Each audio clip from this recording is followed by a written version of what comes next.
Hello, is anyone there? Da-dee-da. Oh, we have questions. So I'm just going to wait here until somebody comes online. So I don't know who's watching or what's happening. This is all new. We're just testing this augmented Imogen system out, which consists of me sitting in the listening chair, a very lovely chair that I made with a group of people about 8 years ago. It's a very comfortable egg chair, and it's got speakers in it and a microphone and a camera and a tablet. And basically Justin, who is on a Skype call here, my team are on my phone over there. You can hear Catty tapping away. I'm going to turn that down. Are they're basically there as my tech help assistants and just kind of monitoring what's going on. And then I'm hoping that some of you out there are typing in questions to the Imogen chat software, asking questions. I wonder if she's answering anything useful. And then basically the idea is that any of those questions that can't get answered, and I'm sure there'll be quite a few of them, will be getting tickets to come and chat to me. And so I wonder who's going to have the first ticket, the golden ticket. No, not really. Just a ticket to come and talk to me here. And I wonder what your question is. It's all very exciting and mysterious. And I basically just got to kind of just string this out until somebody pops onto the Zoom where I'm going to be chatting to them. Now, the idea is that you won't see them on the camera. I can see them, which will be nice for me, but you won't see them because you're just going to see my responses. So I'll probably look really gormless while somebody talks to me for a while. And then, so I haven't unmuted it, so no one can hear it right now. Justin? I didn't unmute it, so nobody could hear that. Is that correct? Justin? Justin? I can hear you, but I don't think that was. No, I think people could hear you because you're streaming. You're not muting the microphone, so you're speaking to the live stream all the time, even when you mute it on the Zoom call. Okay. Zoom, when you mute Zoom, all you're doing is muting it for the other person on the other end of the Zoom. I see. Thank you for explaining that.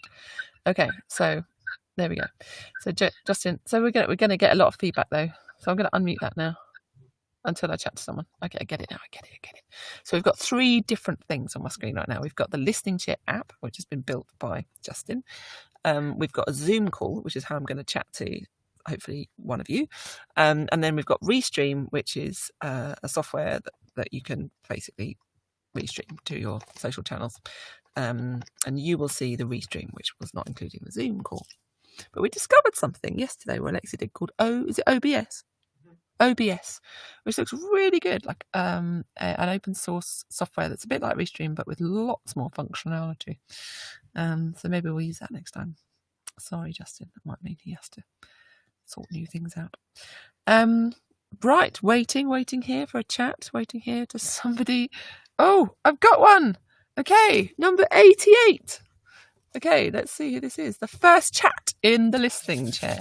Now, the idea is that this basically goes to the stuff that I'm saying in here. I have to press record on a little button over here, and that is going to send information via my heart rate monitor. So I've got a heart rate monitor on my arm under here. And Justin has built some software which is basically taking images all the time and video and emotional analysis of my facial emotional analysis, which is going to kind of run alongside the text, so audio to text, which is then going to be archived on the website at some point, except the archive isn't working today, but that's okay because it will. And then those answers will then feed back into Imogen to help answer questions that people might have in the future to Imogen chat. Very exciting. So you see how it works. It's all a big circle. Okay, I'm waiting for number 88. And Catty, whoever number 88 is. If anyone can hear me, Catty, I'm... Yes, I'm here. It's Amanda. Somebody called Amanda. She asked 3 questions. 3? That's very greedy. Meant to only have 1. I've sent a link, but Well, I'll take this opportunity just to say thank you to everyone here in the app. Everyone here has subscribed to the app. Thank you for doing that. It feels so nice to be talking to you, even though I can't talk. I can't see you, but I don't know how many there are of you right now. That's all stuff that we'll need to build into this somehow, so that I get a sense of who's online. And maybe in time I'll get information like, you know, whether we've met before, or whether you came to a concert, or, you know, all kinds of things, or whether you gave me a box of chocolates or something. But I'd like to be able to understand, more about who you are, obviously with your permission. I don't want to, I won't sell that data onto somebody else. Just purely for me to understand who you are and get to know you. I know some of you by first name, and I'll know some of you by face. Oh, what's that, Justin? No. That wasn't me. Oh, who was that? Mystery voice. Anyway, still haven't got whoever this Amanda person, not up yet. So the idea is that so anyway, that's what I wanted to say. Thank you. So I said thank you, but I'll say thank you again. Thank you for supporting me. This is the place where I hope to grow relationships with all of you and learn to better understand myself too.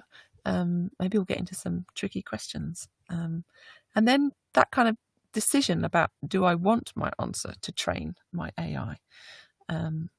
There's all those kinds of questions which are just going to pop up all the time.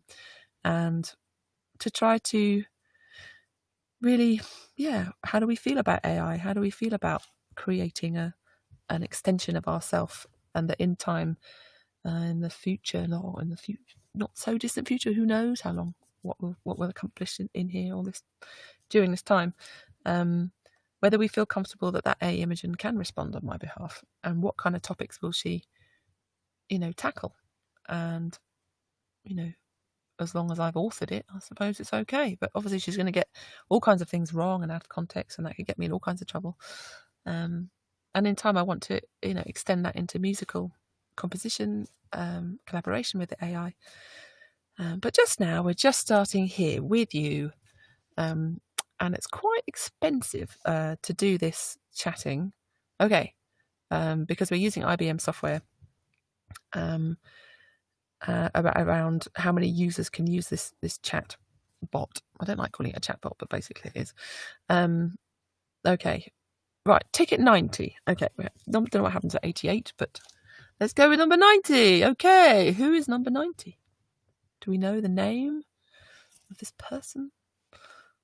Just waiting for Catty. Abigail. Okay, the name of my first car.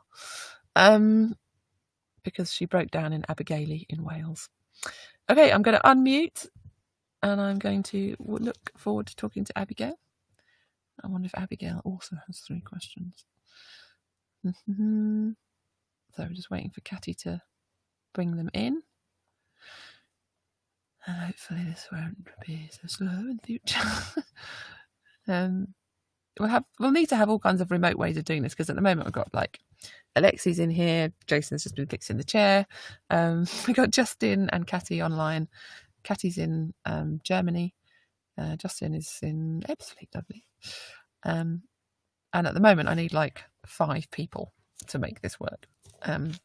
Ultimately the idea is to sit in here and be able to just be in the middle of making music and just want a little break and maybe share something, or just fancy a chat, so I can just pop it online. The next person with a ticket gets notified, and if they're available they can jump on the call with me, and if they're not, it'll go to the next person with the ticket, and that person will be put to the front of the queue for the next time. That's the plan. I'm receiving lots of positive feedback. In my listening chat app I can see positive feedback, so thank you for that. In time Kelly Dobson is going to create some physical way for me to experience that positive feedback. Perhaps that will be in the form of vibrations, or a warming of the back of the seat, or maybe hands will appear from behind me. I don't know. Right, I'm waiting for Abigail. What's going on?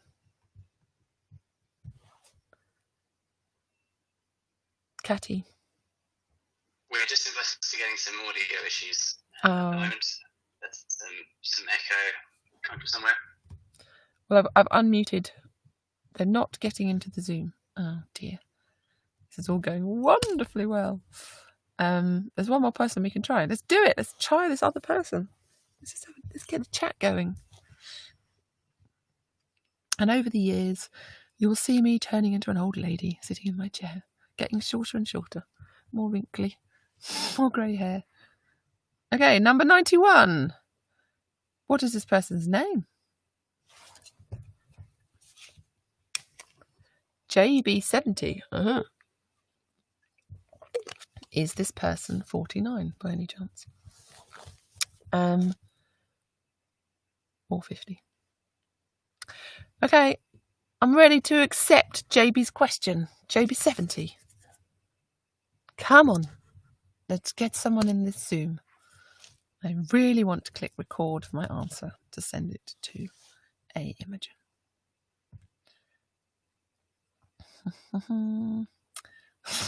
Thank you for your patience. This is why we're not going live with this outside of these app circles, because we're not ready. And we just thought within this community, we know that you pretty much support me through whatever. You'll be those people at the gig who'll just be like, oh, it's okay, Imogen, that your computer has fallen off the chair and smashed into pieces. We don't mind. I will still give a good concert somehow. So, yeah, we do like to develop things out in the open somewhat.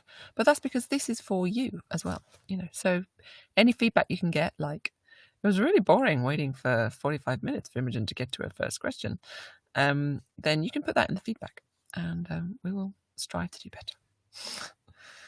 better. Why is this taking so long? JB70, Catty, what's going on? Boo. Technology. Anyway, imagine this 10 years from now. Imagine being able to like sit in the chair senses I'm here because of my specific weight or my specific height or the breath or my eyes. And off it goes, notifies the next person with the ticket, and I just don't even have to touch anything. Off it goes, dang, dang, dang. We talk, it's automatically recording and identifying the useful bits of information that it's going to then, you know, populate my Imogen with. Okay, there's another one from earlier today. He commented in the app. Let's try that one. 85, Trev. Okay, 4th time lucky. Has everyone gone camera shy, or is it just a technological hurdle that we're going through? I wonder. Good. Is Trev going to come on? Come on, Trev. So if this is happening... Maybe the people need to download Zoom. Oh. First. Okay. So if anyone wants to speak to you, they could get a head start. Yeah, good plan.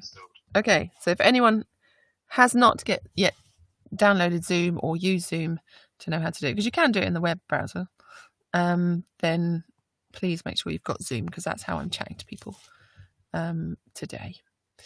But we have discovered lots of other ways. Well, it's not quite the same, but there's this thing called Shindig, which actually, Catty, I think would be good for this situation, because you can chat to them behind the screen. Nobody sees the Zoom anyway. We just see the Restream main window. So I think that actually Shindig would work better, because you can be behind the scenes checking that their mics and stuff are okay. Katie Page is on. Where? Hi. Where? There! Oh, hello! I'm not actually Page. I'm so excited. You're the first person that I've spoken to live in the chair. Hello? Yeah, so my name's Abby, but oh, right. I'm on my friend's account, so she's called Katie. I see. Thanks, Katie, for the use of this account. So were you Abigail, who was number 90, who's now Katie Page? Yes. Right. Yes. Very good. Well, lovely. But then you get the message. You get the message saying now you've got to talk to Imogen, and I'm like, drop everything. In future, you can defer until later. If you're like in the middle of cooking a souffle or something. Yeah. Well, I need to put dinner on actually. What's the dinner? So yeah, well, we're having a heated up curry, so that'll be nice. Nice. Oh, very, very nice. So, Abigail, what do you have a question for me that the bot couldn't answer, that Imogen couldn't answer? Yeah, so the bot tried to answer it, but it didn't answer quite exactly what I was asking. So I was saying, what do you think is going to be like the next big thing for technology and music? Because you seem to be like quite on the cutting edge of that. And what do you think is going to be the next big thing for artists? Okay, well, I'm going to click record now, and I'm going to incorporate the question into the answer, because that's going to help train Imogen for future. Okay, here we go. I don't know what I'm going to say. Something's going to come out. And I think we're going to timestamp the answers, so that if I feel like I've had a different updated version, then we can go back to it and manually kind of change my answer, so that I can, if I've figured out something new, or I don't know what it might be. Okay, so the question was, okay, here we go. What I think the future of music and technology is for artists or for fans? Artists. Yeah. Well, I think the future of an artist's career is getting a hold of understanding their data around them, around their works, around who they are. Because once they have that contained, once they understand and they can exhibit what their skills and their talents are, then they can kind of reach out and find other people can find them. So one of the things, this is not just a plug, but this is why I'm doing it. There's something called the Creative Passport, which we're developing, which this amazing woman called Carlotta Donini is now the CEO of. And we are developing kind of softly this platform, which is basically a one-stop login for all of your music services that you might be using. So everything from your label to your publisher to Spotify or Apple Music, whatever identifiers you have out there, to be able to link in and connect to one, so that they all kind of speak to each other. So you don't have to have multiple passwords and this and that. And you have everything in one place, like a dashboard of information. So with that, the idea is that if every artist, not just artists, musicians, tech engineers, mixing engineers, anyone involved in any way, music, has a profile, that much of it is hidden, but some of it will be public. And basically it's like a patch bay. They can decide who they send that information to. So whether they share it with the PRS, for example, or they share it with Spotify, or they share their biography with Dazine, or I don't know, just so many services that need biographies. So essentially, once we have that core layer, then the whole space just massively opens up, because we have so much opportunity for discovery, for curation, for authentic data, just a solid ground essentially for the music industry to grow from. So I think once that's settled, then the possibilities are infinite. I think when amazing, companies like Wave XR, who I've worked with, who do mixed reality, we did a VR experience with them where they filmed like 3 songs of mine in the barn at the bottom of the garden, and they used point cloud data to understand where I was in space, and then they got glove data and they got MIDI data, and then they created this piece. It's really great. You can watch it anytime, and it's free, I believe. Anyway, so the problem that they have is that they can't find the artists to tell them about their service. So that's one problem. And the other problem is to license songs for mixed reality or any kind of, extension of just a kind of simple stereo file is really hard. It's really, really hard. So you could imagine each artist might use services to like put stems up, or might be reaching out to do virtual concerts, and there's all these different, there'll be thousands and hundreds of thousands of different services that you could use, because they will have somebody, they will know where the artists are, they'll know where the musicians are. There's millions of us all around the world, but we're not organized as a customer base, basically. So they can't really develop for us in any meaningful way. So that's why they develop these streaming services, because they have record companies and streaming companies can, they have need to get access to these songs, but the songs are relatively organized in that they're licensable-ish. But that's because those licenses exist within the labels. But if we were just as organised with our own data and our own self-published works, then we could really see a flourishing. So, in short, the future is interoperable services allowing for a flourishing of possibilities around kind of authenticated artist data. Thank you. That's what I think. Do you think that's like the key to artists getting more fairly paid for their music and their art? I think having musicians have the data that they clear data around what they wrote, when they wrote it, being able to publish into or author into existing data sets because they've been verified to do so by way of their verified identity connected to their artist identity, that they'll be able to reach in and ultimately fix data that's bad, instead of waiting a year for somebody to chase a penny of money, that you can actually go in there and just sort it out and get it done and save the whole industry money by dealing with it yourself, be authored to do that. So I think in that way it will help people get paid because they will know who those songs belong to, they'll know who played on them, they'll know the publishers or the labels that can collect or that have those rights, or if you're self-published. But at the moment that data is really, really messy and there's no easy way to clean it up because we don't have a way to independently go in and change and clean it up. So yeah, that will help. But the biggest exciting thing is that at the moment the music industry is only kind of invented stuff around what they can play with, which is the licensable music. Whereas imagine an artist and all the skills and all the other things that they could do and all that opportunity of income that could happen around all the other things that we do, like live concerts or merchandise or, you know, one-to-one mentor sessions or I don't know, a bit of childcare with some piano lessons, I don't know, like coding while on a tour bus. So many like combinations of skill sets that people will look for, but linking to their songs, just creating this huge network of alive data. So that will bring in lots more basically monetary, much more ways to earn money because there'll be all these other services. So we won't have to rely on streaming money, which is tiny. Okay, cool. Was that good? Yeah, thanks. I just wanted to say that you're like very inspiring for like women in technology, because I work in technology and I think like having these kind of role models is a really good thing. So you're doing a great job. Thank you. What do you do in tech then?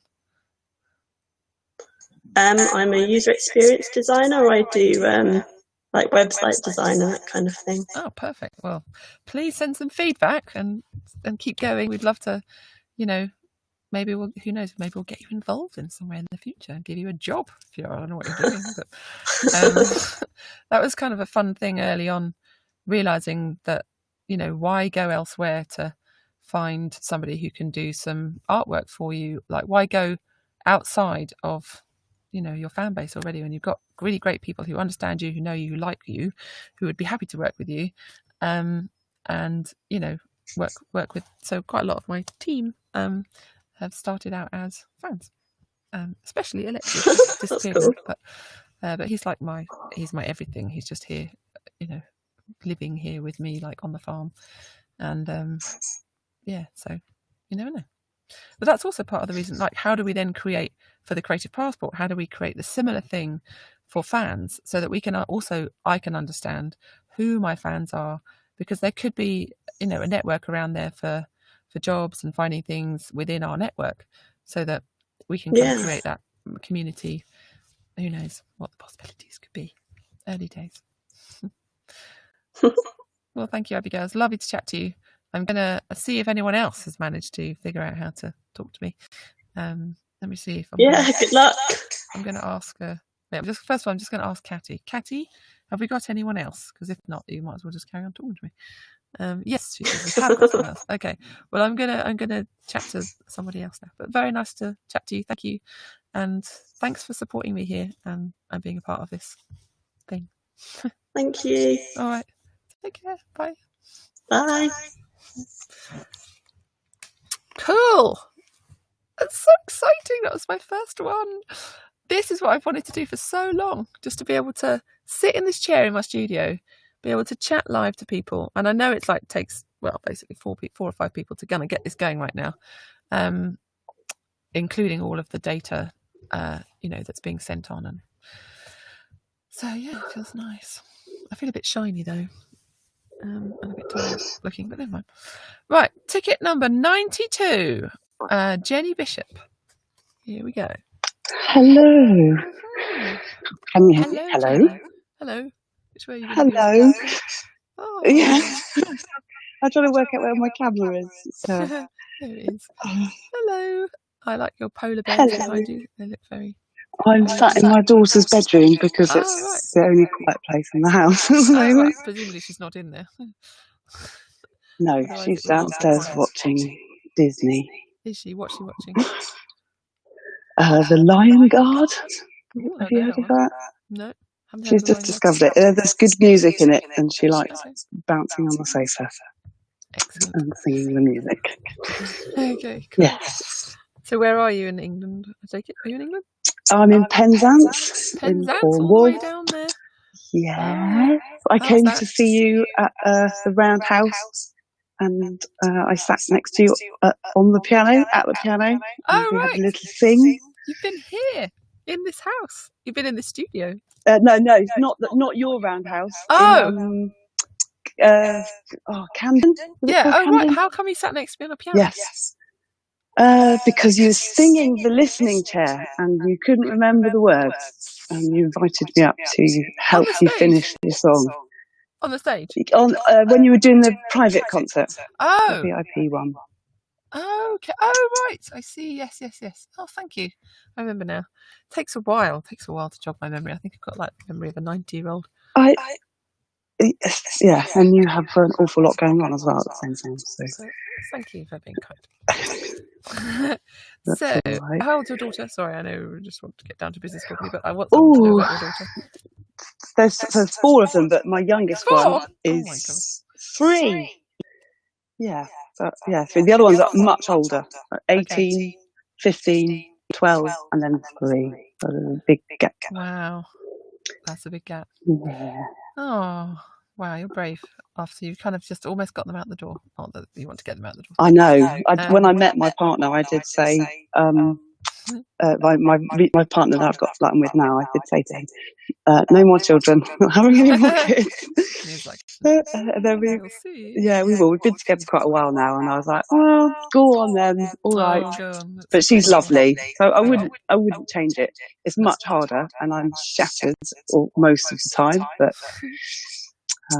it's lovely. You wouldn't look change younger it. than me though, so how old I don't think I am. I'm not sure. I'm not actually sure how old you are. I'm 40. I'm 42.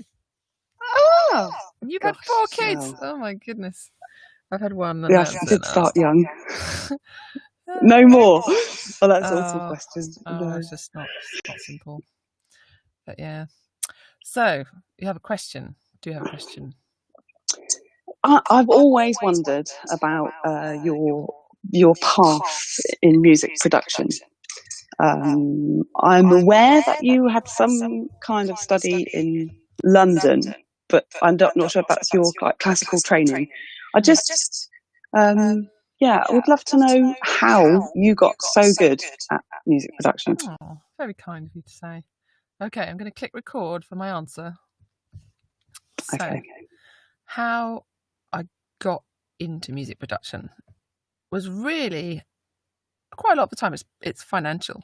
I didn't have the money to pay for lots of people to help me out, and I quickly realised that I could have a studio in my house, like a little computer setup, and that I didn't have to go and pay for these fancy studios. And as soon as that was possible, then I spent a lot of time doing that, just noodling around at home. But my first early experiences, I mean, it's been very slow and gradual, to be honest. Ever since I was little, probably even Scout's age, I was just really wanted to play around on like keyboards and piano, and I just wanted to do music all the time. I really loved like getting a cassette player out and recording like beatbox, really bad beatbox, maybe not a 5, and just layering it up with all the instruments that I have on this kind of hissy tape recorder. So I really always liked that. I always liked creating like sound on sounds, building this big colourful picture. And then when I got to my boarding school, when I was 12, I was very lucky that they had a computer, an Atari computer, and that's where I learned about programming. He didn't teach me, but there was a massive manual, and I was determined because I realised that I didn't have to. It was just because I was lazy and I didn't want to write anything down anymore. I didn't want to score anything. So I realised that I could type it in on the computer. Right. I could type in the notes on the keyboard, which I could play, and then I could see them pop up. And then I just really loved making beats, and they had terrible sounds back in those days, but I didn't care. It was just really fun. So I suppose it's just always been enticing and exciting. I've always worked with technology, which has been quite easy to adopt. Like Pro Tools is really easy to use, Ableton's really easy to use, and then beyond that, it's just spending lots and lots and lots of hours in the studio, because I really enjoy it. And as a result, I haven't had very much time with friends, like going out, and I had a kid very late, but I have spent many hours in the studio, and that's how I've done it. But also I learnt, of course, I've been in the studio with lots of engineers over time, and teachers have helped me. At school, they really helped me at the Brit School, learning about recording engineering in Croydon. And then I got a record deal very early, which meant I had access to this other studio in Parsons Green all the time. And just whenever I had the money, I just bought a little bit extra gear that usually was just fun at making beats with. So yeah, it's just lots of time doing it, really. And it's led to you having a very specific sound. Even even the happy song, and then the stuff that you do for like score composing up to your album is all you hear something, and like within the first few seconds you can tell it's Imogen Heap. That's very nice. I don't know why. I don't know why that is, but it's true. I was listening the other day. I was trying out the app, the Imogen Heap, the Heapsters app. I was just like, oh, what's on there? Just like seeing what we could add to it and just getting a bit more involved. That's what I want to do from now on. And I saw that Love the Earth was on there, and I was like, oh, I'll just have a listen to that, because I haven't heard it for, I don't know, 8 years or whenever I did do that, or I don't know how long ago it was. 8 years, maybe more, 10 years ago. And obviously I used a lot of it in the Harry Potter play, but I haven't heard it as its original form. And I was really impressed. I was like, how did she do that? It just feels like another version of me to be able to pull together this orchestrated monster. It had like it's huge. I just don't know how I did it. But you just get into a frame of mind and it's unstoppable. And you just keep going until you're done. And I do use, I suppose I got stuck into old tricks. Like I'm very chained to the grid, because I've always been, I've been programming on computers since 12, and as in working like with the click, right? Okay, yes, clips and boxes and bars, and it's really hard to get out of that. And I've really enjoyed getting out of that with the gloves by working with software and effects that are fluid. And actually, Tim Exile, amazing inventor, musical sorcerer, has built this app called Endless, which I've been using a lot, and I love it. And they've just actually started a Kickstarter, and they've raised like all of their money times 3 in 2 hours. And it's this kind of social music interacting jamming thing. But the work that he does, if I could kind of fuse his technology with the gloves, and we could kind of create a door that he's with him involved somehow, I feel like that is getting close to where I want to get to with creating music, instead of having to stare at a screen, because it's amazing to watch him live improvising with electronic music. So I want to get there. Yeah. So I just ended up, I suppose things sound like me because I fall into those patterns. Sorry, I need to drink some water. Yeah, fall into those patterns and just layer up loads of things. It's actually much harder to just create something really simple. So that's probably why I layer up lots of things, because it would be harder to do something simple.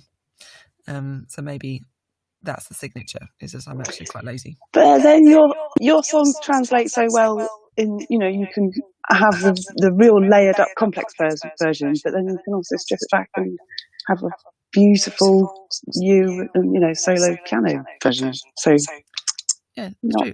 A lot of the songs do work as a song, which is nice. Yeah, I mean, there's always a melody, isn't there? And if there's melody, there's always harmony. So you can always play something on the piano. But yeah, I do want to find a way over this next year to be more free with the creative process, and more because of time constraints with having a child. I mean, you've got 4, so I don't know how you do anything.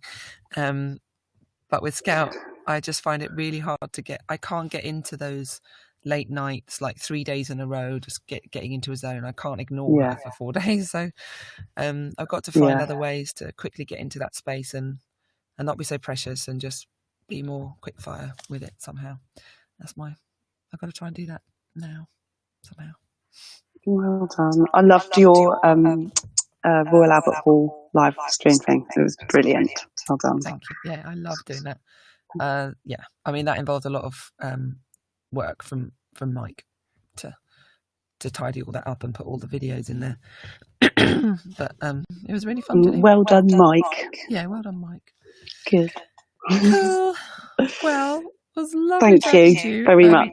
I can see in my Zoom chat that I've got more tickets to talk to, more people to talk to. So thanks for being a part of this, and maybe I'll see you again in the chair. Thank you, Imogen. Another time, see how you're getting on. All right. Lovely. Thank you. Bye. Bye. Bye.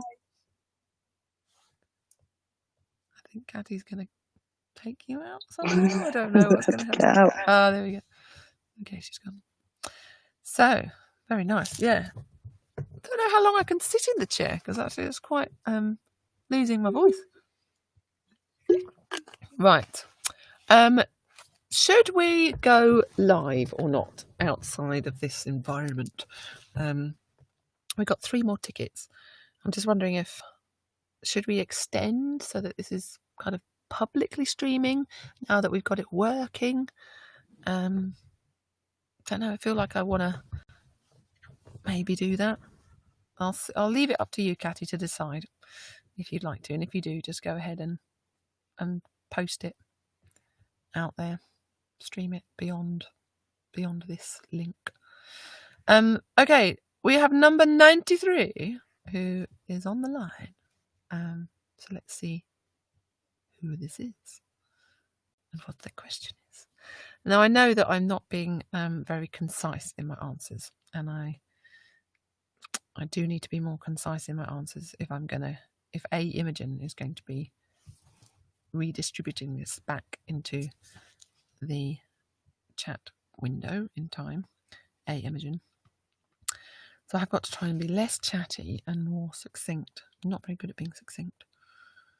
I go on long, windy roads. Also, quite a lot of the time, when you answer, you're just speaking.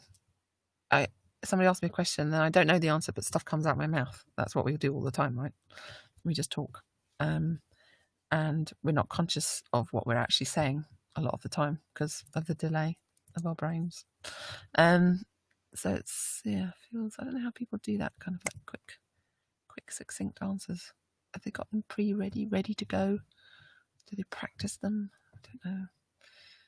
Anyway, number 93 is, oh dear. Maybe she will be soon, or he. Maybe we'll have a he. Are there any he's out there? This is so lovely. I feel so relaxed in here. So nice. Do. Okay. Do I have anything to tell you? Like a joke or something in the meantime? Well, I'm going to be doing an improvisation later, which I'm really looking forward to. I'm going to have some dinner after this, and then I'm going to go upstairs and I'm going to play the piano, and I'm not going to speak at all, probably because I won't be able to after this. I'm just going to play and sing, and I might sing some words, but yeah, there's been a lot of stuff going on in the world, and I have a lot of feelings about it. I don't know how to put them into words, and I just want to get into that space with the piano and get lost in bringing some of that out somehow. And I usually do that in the privacy of my own time. However, last week, or last Friday, or Saturday? No, Wednesday. I did that for what day is it today? Thursday. A week ago yesterday. Did that for the first time.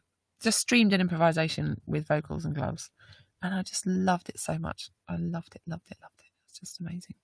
So I really want to do that again tonight. And just to see, kind of channeling specifically Black Lives Matters, what's been going on around the world. Seeing the violence, seeing the kindness, coronavirus. It's just awful what's going on. Many ways, and just so much unemployment, and it's dreadful. Just economic collapse and how that affects people. Anyway, yeah. Okay, who's there? Jonathan, is he there? Hi there. Hi. How are you? How you doing? I'm doing good. Good. Where are you? I'm in Naples, Florida. Oh, America. How's it going over there? Yeah. It's kind of rainy today. Oh, goodness. Yeah, rainy. That's unusual for Florida. Is it? Or maybe it's not stormy. It is in parts, yeah. It's a little stormy. Well, thank you. Yeah, I wonder what it's like in Florida right now. Are there any riots? Is it kind of tense there? Is it not really noticeable? The younger people are kind of angry. Yeah. Particularly the younger people, it seems here. We have a lot of older ones who are really well off. So I feel like the younger generation feels like they have the biggest voice about all of this right now. So there have been like some protests, but nothing crazy. Mm-hmm. Well, it's just feels so, I don't know, the kind of the juxtaposition, the harsh edge of being at home with my child, with my daughter, playing the piano, it just completely away from it all. And then when I've got a minute, just like going online and seeing what's going on, it's just, it's really, really weird to deal with. Like it's just it's a now phenomena that we didn't have before. This kind of very visceral stuff all the time, and then our lives in this bubble, these two things just crashing into each other. Maybe just before you're going to go to bed, or just before you wake, when you wake up, or whenever, just to kind of try and grasp what's going on out there. Yeah, it's very, yeah. Anyway, let's not talk about that. It's kind of sad to see people suffering like that, you know? It's a bit like, giant forest fires in society are kind of all around you, but you're not like in the middle of it yourself, but at least I'm not with this issue. It deeply affects me because in some ways, but like, I don't know, there's sort of a disconnection with it too. Like where did all of this just suddenly come from? But I completely, feel horrible for everyone out there who's been affected by this for the decades. However, I don't know. I'm kind of stumbling over my words here. I guess it's hard for me to process too, in a way that makes sense for myself. Yeah, it is. I know what you mean. So that's why I'm going to improvise tonight and just sing, because I can sing how I feel. I just can't say it. I can sing and play how I feel. So, Jonathan, do you have a question for me? Yeah, my question was, did you ever have a collaboration that became a deeply personal thing for you? Because I know that with your own music, you get very deep and personal. Like obviously, Tiny Human, about your own daughter.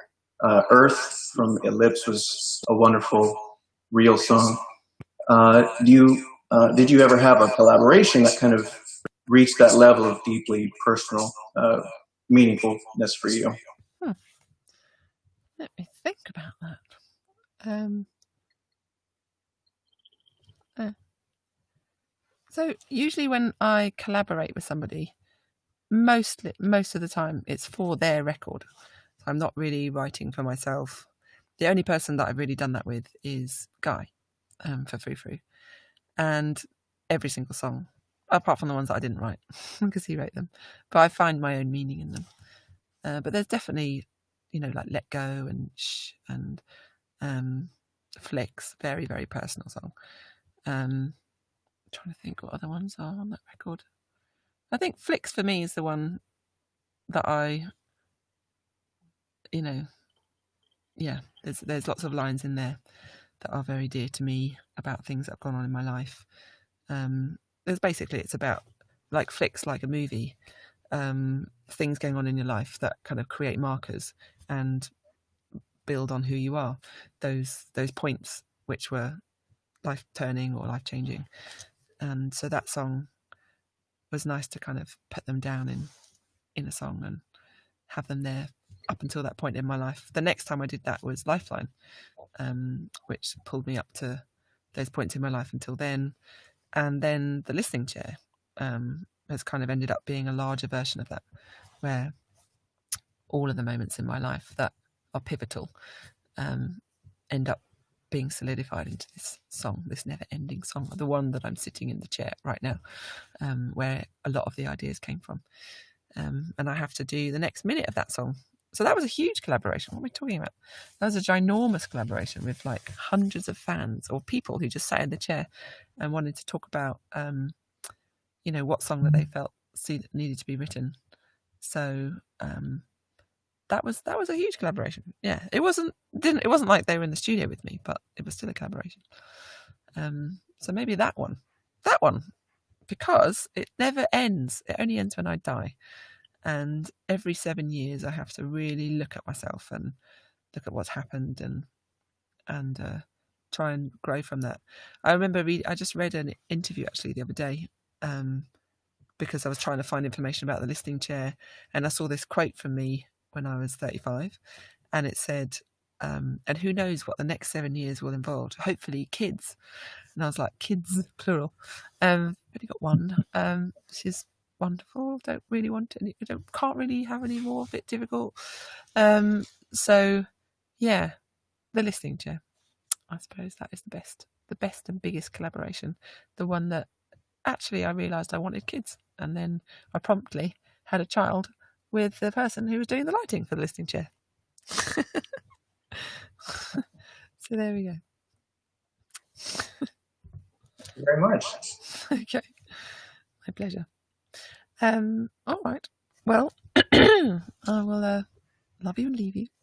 Thank you for joining me in the chair, and thanks for supporting me and being part of the app. Nice to see you again. And we will, work more in here. My plan is just to get closer, closer community. I don't really want to share on Twitter all the time and keep up with the Joneses and this and that. I just don't want to do that. But there wasn't really an option. I mean, there is Patreon and things like that, but it's not real time. And you can't play your music in Patreon.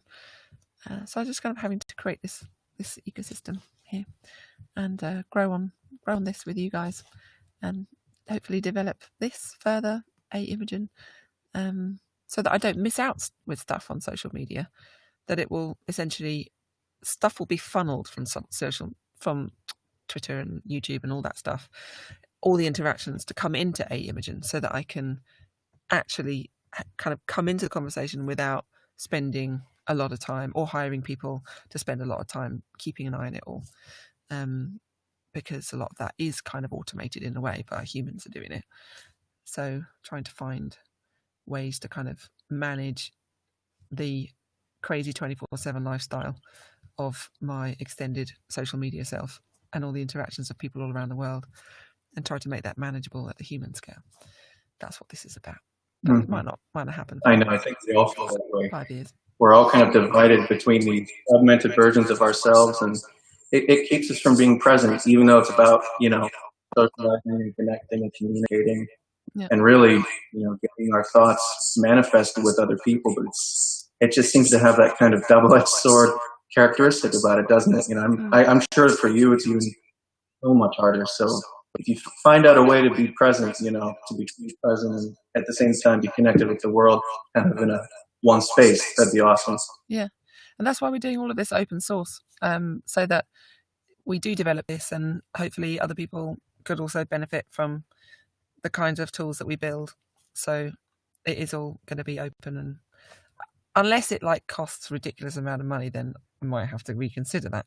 But at the moment, part of the reason actually we're trying to feel like if there's a way, an economy around people joining the app, subscribing to the app, taking part in this kind of more close one-to-one and more kind of community, and that funds this AI project so that we can contain this and develop this open source, but can also kind of not lose sight of that bigger social space. So that is the kind of, openly talking about financially how we're trying to make it work, because it's very costly at the moment to create a chat. You know, I hate calling her a chatbot, but at the moment basically she's a chatbot. But Imogen, so that, you know, it's got visuals, she's got visuals, she plays music, she understands your feelings perhaps, you know, all kinds of things that could emerge. How to grow that and make that something really fun and interactive and meaningful, and an extension of myself, an extension of my team too. There we go. So thank you. That's what this is basically going to financially support. That's what the subscriptions will go to. All right. Well, I'm sure you'll get it somehow. You have so many followers that love you, so you are very unique and very special and relevant. So thank you for all that you do. Really. Thank you so much, Jonathan. All right, I'll love you and leave you. Have a lovely time. Enjoy the rain. Rain's not always bad. Okay. I love the rain. It'll be good. Yeah. Okay. Thanks for joining in. Bye for now. Bye-bye. Bye. Oh, I liked talking about that. That was good. I liked sharing that. Because that's what I've got a sore bum. I need to find a way for the chair to like adjust wherever the heat is, the pressure, that it readjusts itself. So I have to get Kelly Dobson on that maybe. Okay, I'm just going to have a sip of water, and then we're going to go to number 85, who is Trevor. It's already 6:30, crikey. So I think we'll do another half an hour. Catty, are we going to go live outside of this community or not, do you think? I'm leaving it to Cathy to decide. Hello. Hello, Trevor. Oh, made it at last. You did, you made it. I can't see you yet. I can see your name, but that is it. I don't know if you've got a video icon you need to press. No, I'm just on the good old headset. Fair enough. Well, lovely to speak to you, Trevor. Where are you in the world? Hertfordshire. Hertfordshire, okay. Good. And how is it over there? Much the same as everywhere else, I think, at least the southeast. Okay. Yeah. Southeast. Yeah, you're not far from London. Where's Hertfordshire? I don't know my own country. Nebworth. Just across the A1 from Nebworth is Stevenage, and that's where I'm hidden. Very nice.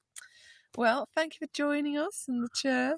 It's very nice to be chatting to you. Do you have a burning question? Well, beyond the original one, are you? Did you like the first question, which was, do you like Sarah and Duck? Oh, why? Have you got something to do with Sarah and Duck? No, it's just that I suppose I missed out on the listening chair first time round. Right. But I'm a big fan of Sarah and Duck, being an old softie. And there's, funnily enough, something very similar in that, in one of their little episodes. What similar in what? Sorry. That sort of 60s style, almost egg-shaped, curved. Sarah and Duck. Is that the one that goes Sarah and Duck? Where is that? That's it. Okay. I love Sarah and Duck. It's great. I love it. Yeah, I like it. I think Scout's kind of over it now. She's a bit old. She liked it in the beginning for a bit, but yeah. Sarah and Duck. Yeah, it's great. It's good.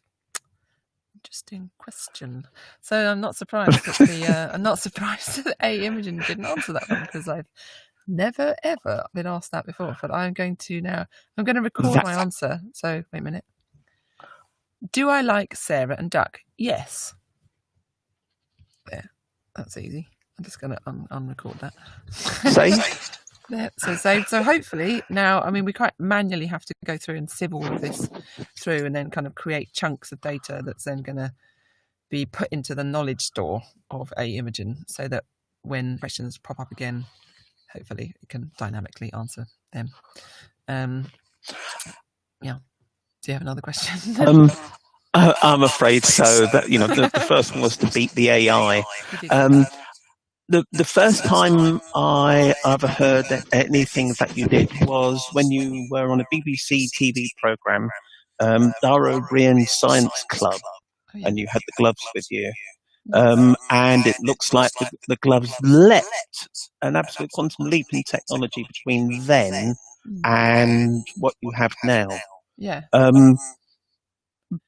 Being yet another engineer, what changes happened? Yeah, good question. Well, I can't remember exactly when I did Dara O'Brien, but it must have been about 7 years ago. It's about that, yeah. Yeah. What happened?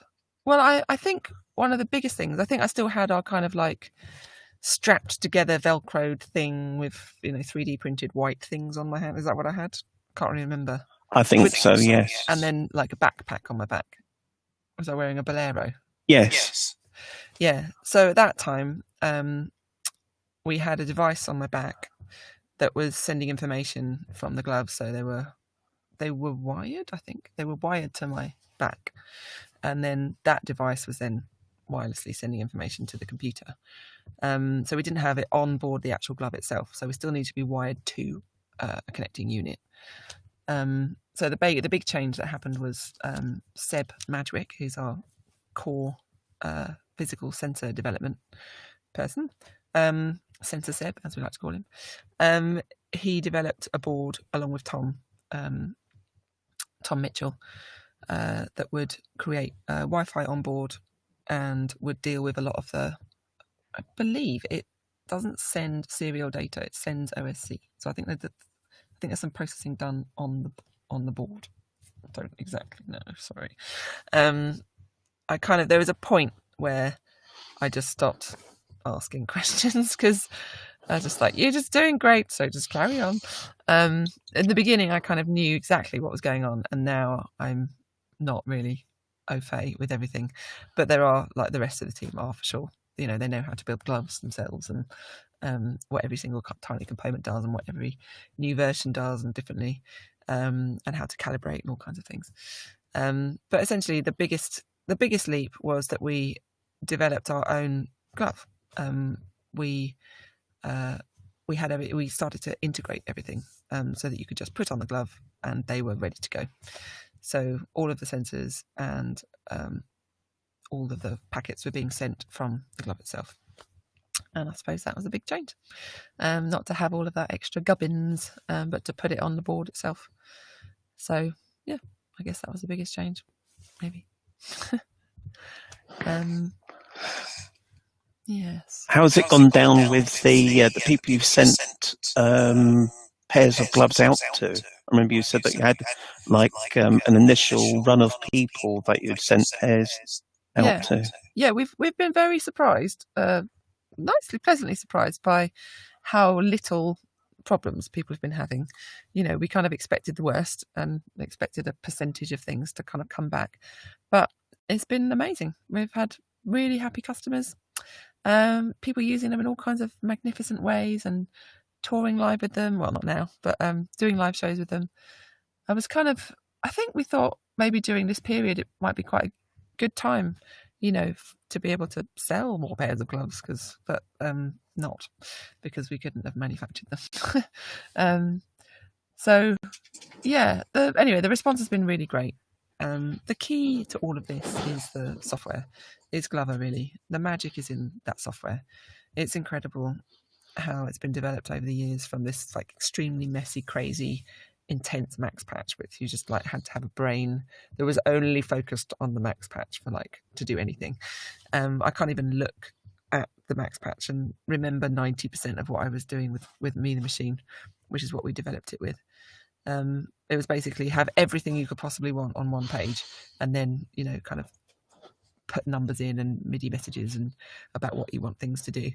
But when that got essentially distilled down to an empty page, and you bring in and out the mappings that you want, you add a mapping, you choose the settings that you want for it to do, and you choose OSC or MIDI or what postures, and you just it's completely customized from the minute you open it. That was the big change, but we couldn't have done that in the beginning because we didn't know what we wanted to build. And there are still some things that we miss from the Max patch that we're thinking about how to integrate into the Glover patch. One of them was this really cool feature that we developed that's basically so I could with an XY, like I could, on a graph, I could basically put where I wanted a bubble to be in my window, and in that bubble how big it was and what would happen in that bubble. So it might be like trigger a sound or record or just do something inside that bubble, and it would be in space, so I'd be like up there, and you would have a real sense of that because, you know, your extremities of how far you can go is, you know, you're very sensitive to that kind of information because it's just your body. So it's quite easy to be able to access those different points. But we don't have that in the current Glover. We have zones, like up, down, left, right, forward, backwards, but not that kind of precise bubble data. So we're gonna bring that in again somehow. Yeah. But no, we've been very, very, very pleasantly surprised. And there's a great community there online now. And we're going to be working a lot on Glover over the next months because we can't physically do much more. And yeah, it's quite exciting.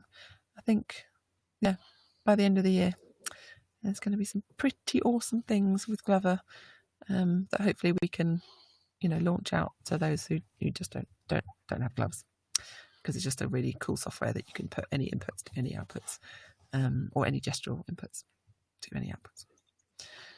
Well, MIDI or OSC. So yeah, I guess that was a big change, was integrating and developing specifically hardware for the job rather than using what was existing, and just kind of figuring out what we wanted. We had to figure out what we wanted to do with the hardware that we could get, and then we built our own. Yeah. Does that answer your question? It certainly does. Good. But I wish I was more techie to be able to like go into detail. I think over the years I've just been so lucky to bring in these amazing teams, you know, and a couple are on the line now, Justin and Catty, and they're just so knowledgeable. They have these, you know, incredible skills and tools that I'm, you know, they've built me this listening chair app, and I'm just like, what does it do?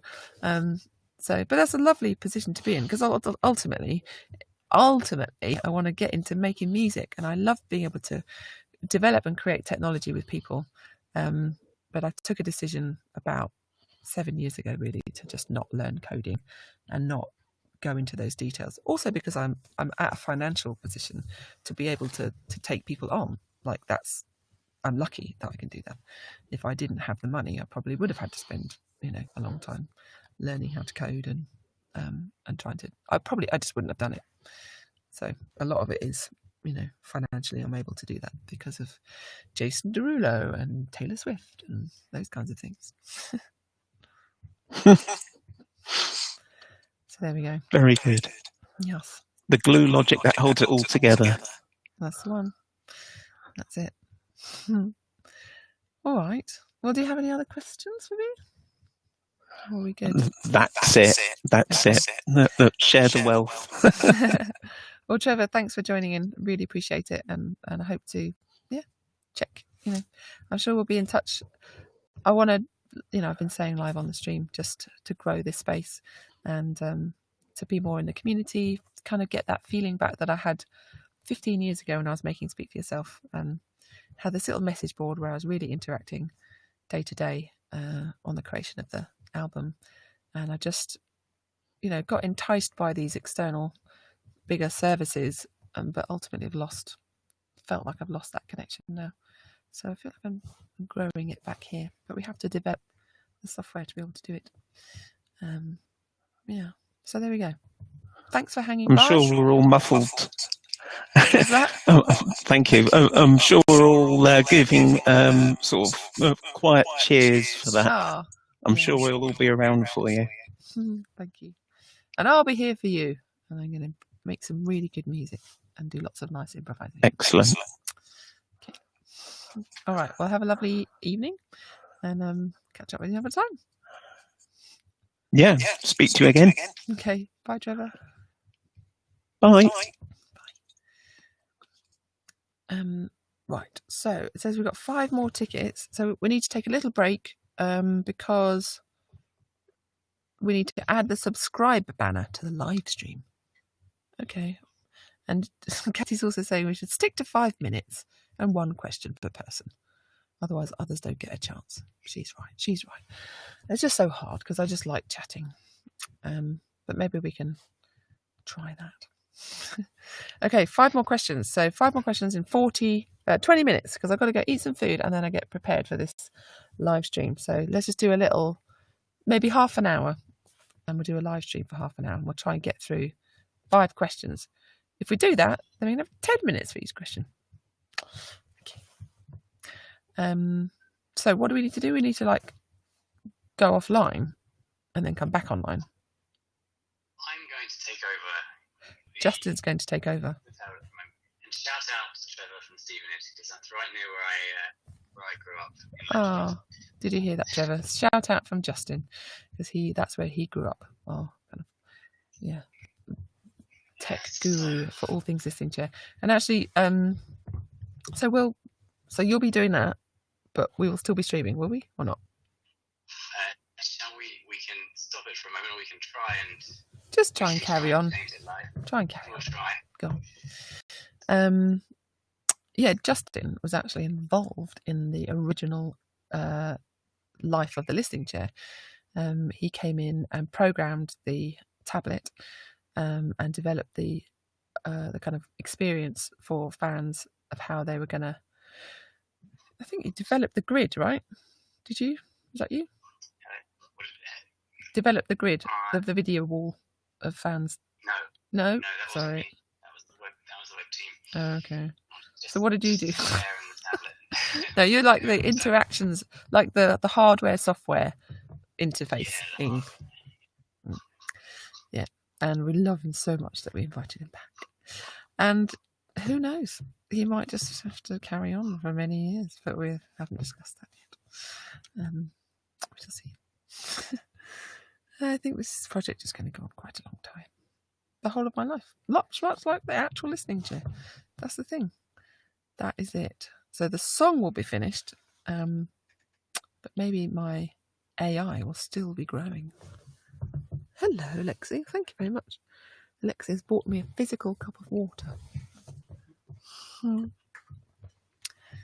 How am I? Oh, that's because there we go.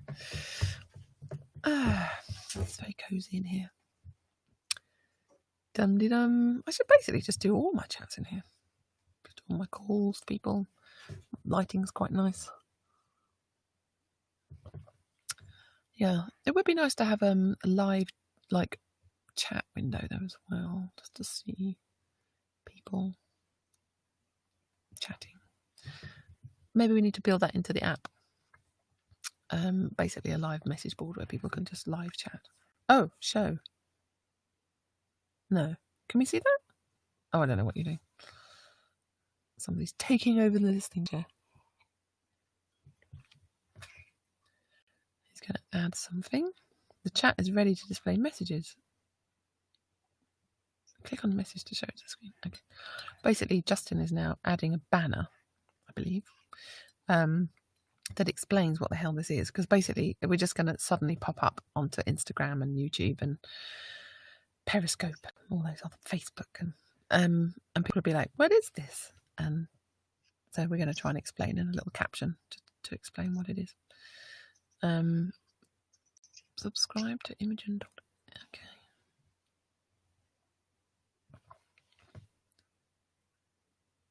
So, Justin.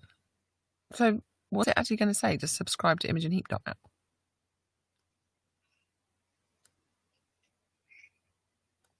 Shouldn't it say that stuff that I just sent out? This is a test of people interacting with Imogen or something. Oh, I don't mind. It's just half an hour. It'll be a mystery. It's okay to be mysterious every now and then and not explain things. Why should you have to explain everything all the time? I wonder what the next question is going to be. Do I have anything to share? Tomorrow, actually, I don't know if it's public. I'm going to be helping out my old school, the Brit school, because I'm going to sing a song. I'm going to do something for 15 minutes. I don't know what it is yet. I was thinking of attempting to play some old songs, ones that I never were released. Well, actually, I think the school did release them. I didn't want them to, but they did. A song called Missing You. A song called Oh, if only I were a butterfly, I could fly so high. Something awful like that. That's a song I wrote. It's so good. And another one was like, it's called Aliens, and it's really bad. And it's all about looking out the window and then seeing some aliens landing in my garden, and then they take me up to, I think they take me up to the alien planet or something. I don't know, I was 60, I was still quite old. You couldn't imagine, you see, Billie Eilish would never write a song like that. She's just way too cool. I wrote really embarrassing songs when I was 16. I only really understood how to not do that when I was about 25. When I was a guy, not 23. The screen is moving across the screen. Okay. Oh, sorry, I didn't mean to do that. Sorry, Justin.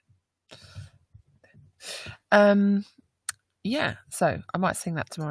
And there's another one called Missing You, Missing You, Missing You, yeah. I just got lots of layered vocals. In fact, that's the first song where I did lots of layered vocals. And that kind of became a thing.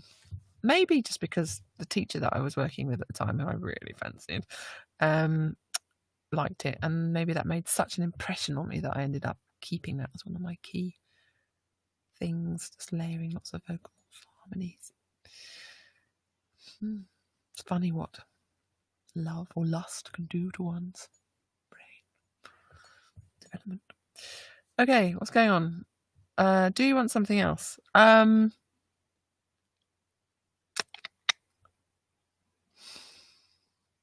that's fine. Just stick that on it.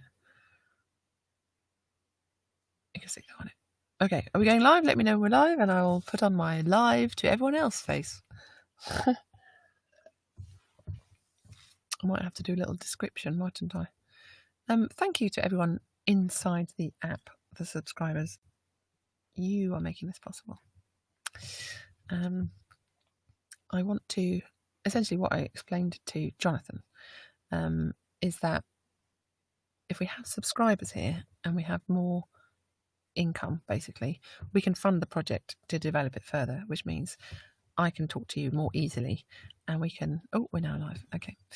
Okay, so we're now live to a bigger audience. Whoever's watching, hello.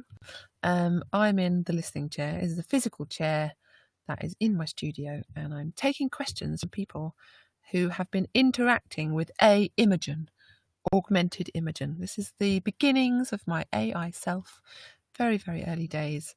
And essentially, we have built this thing where people can ask questions if they are in the app. If Imogen can't answer them, then the people who've asked the question get a ticket, and then they actually ask me directly the question. And then my answers then get fed back into Imogen, so that anyone answering a question and that answer comes up, then Imogen then has it. Basically trying to simplify my life. It's not simplifying it right now, probably not for 5 years, but the goal is to simplify how to be online 24/7 without being online 24/7, but have a presence and be meaningful in the interactions that I do have with people by interacting in this chair with people. Okay, anyway, I don't want to describe it again. Basically, what we're going to do now is a few people are going to come up and they're going to ask me questions and I'm going to answer them, and that's what you're going to see. But how they got to ask questions is by subscribing to my app. But the reason why we're kind of limiting it to people being able to ask in that way is not because we're like trying to be all precious and special. It's because it's very early days and there's going to be lots of things wrong with it. So we're not ready to go into a bigger audience, and also financially it's limiting because the software that we're using, the AI software, is kind of limiting to 1,000 unique users. Otherwise the price goes up a lot, and I can't pay it. So there we go. Right, do we have anyone who wants to ask me a question? So Catty is online. She is in the host chat window, and hopefully we should have a fan. I don't know who it will be. Will come up who has a ticket, who Imogen couldn't answer the question, so they're going to ask me directly. And when they come in and I answer the question, I'm going to click record in my listening chair app, and then my answer is then going to be digitized with kind of contextual information around my mood, my emotions through facial recognition of some software that we have, and I've got a heart rate monitor on my arm. So all of this information is going to be fed contextually with the text from my speech, and fed back into Imogen. Okay, so we have Joe, ticket number 96. Ooh. Let's see if it's the Joe I think it is. They have the link. Is she going to come in? There's a really good software that's not Zoom that is called Shindig, and I think, Catty, that next time we should use Shindig, because you can, behind the scenes, be kind of checking out their audio and stuff, and then we can bring them in. I think it's quite a good little tool. I don't know if anyone's ever used it, but Shindig, it's very cool. We did a live concert on that the other day for London Contemporary Voices, and what were they called? Refugee Choir? No, can't remember what they were called. Anyway, a version of hide and seek with a drone. Okay, come on, Joe, you can do it. Come into the chat. Come into my listening chair and ask me a question. If anyone's around after this, I'm going to go and grab some dinner, and then I'm going to get my gloves on, and I'm going to improvise and play the piano and sing just like I did last Wednesday, because I absolutely loved it. And I've got a lot of things on my mind that I don't have the words for, so I'm going to sing instead, which is what I do quite well. I get my words all tongue-tied quite often. So if you'd like to tune into that, and then there's going to be a page for donations for surrounding Black Lives Matters, and it's going to be tons and tons of different links that you can donate to. If you like the music, that's where I'd like you to send any money of thanks. Right, Joe, what's going on? Dum-ti-dum, dum-ti-dum, dum-dum. That's my new song. That's actually the single of my new album. This is the other one. That's my second single. That one is played with a teapot. Okay. So we have been doing this for about nearly 2 hours. No, an hour and a half. And it doesn't usually take this long to connect to a fan, but perhaps Joe is having some issues. Maybe Catty. Catty is one of the team who's online right now. So I've got Catty, who's doing like chatting with the fan not behind the scenes, but just I don't know how she's doing it, but anyway, she's doing it. And then Justin, who's online, who's like behind the tech of the chair and the app that's been built in the chair to be able to start this crazy project. The birth of Imogen. Okay, let's go with Carly, ticket number 99. Okay, hopefully she or he is getting on the call. So please, just a reminder for anyone in the Imogen Heap app, if you have, or Heapsters or whatever it's called, if you do want to ask a question, make sure that you've got Zoom stuff ready, because that's what we're using at the moment. But I think we should use Shindig next time. Hopefully he's getting on the call.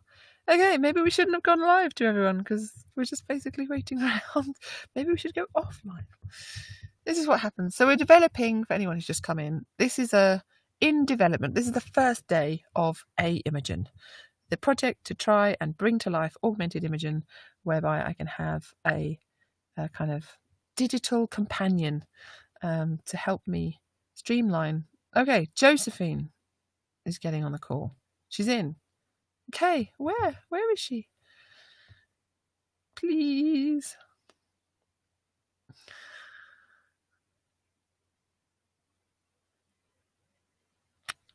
She's not in. She's not here. Her audio is off. Okay. As I was saying. What was I saying? I can't remember what I was saying now. Anyway, I'm in my studio where I will be writing more music one of these days.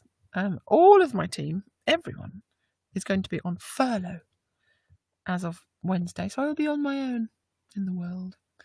Thank you to the British government for arranging the furlough scheme.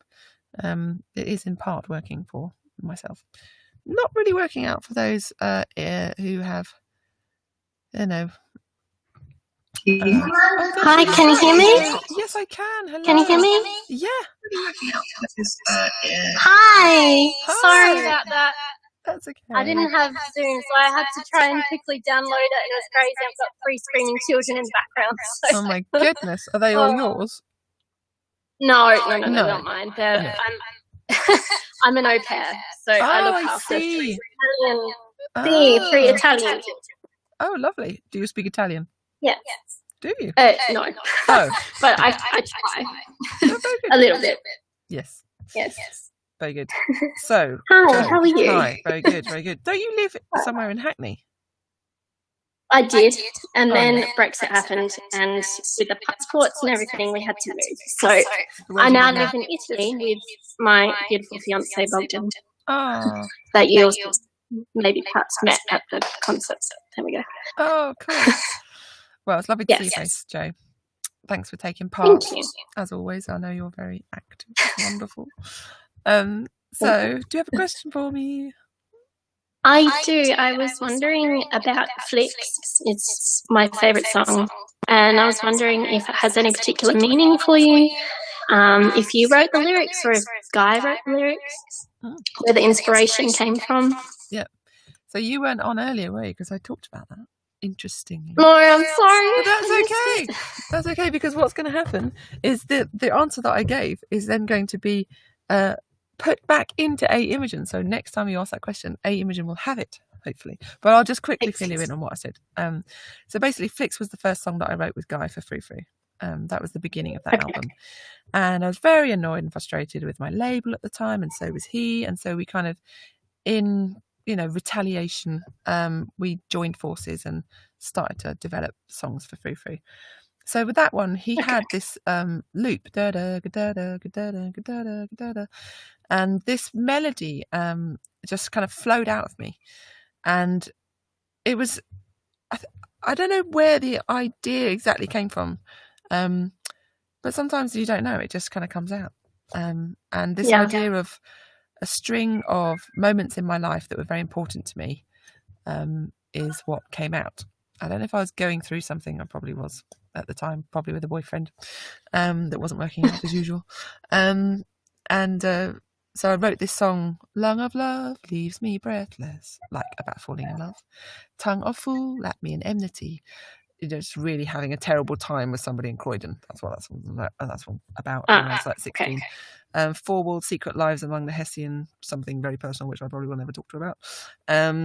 A flicker of the future could have saved the cindered sister. That's going to make me cry if I talk about that. That's about my sister. And my sister's not here anymore. So I'm not going to tell you what that's about. But basically, I had a dream about her. Oh, wait, maybe I should record this. No, maybe I shouldn't. Oh, I don't know. Do I want us to go to Imogen or not? Okay, I will. So I'm pressing record on the app now so that it then sends the information to Imogen. So that line in that song, a flicker of the future could have saved the cindered sister, is about my sister. And when we were young, I wasn't very nice to her. I feel like I was a bit mean to her. And then I had this really awful nightmare that we were downstairs here, actually, just in the next room.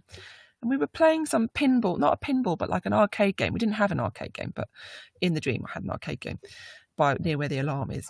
And I was playing it, and then my mum was like, dinner's ready. And I heard my mum, and I said kind of cruelly to my sister, oh, you can play now if you like, because I wasn't letting her play in the dream, which is kind of what I was like. She was a bit younger. And so I said, oh, you can play it now. It's okay. But she didn't hear my mum calling for dinner. So I went upstairs, and then the next minute, the whole basement like erupted in flames, and my sister was a skeleton in the dream. Oh, wow.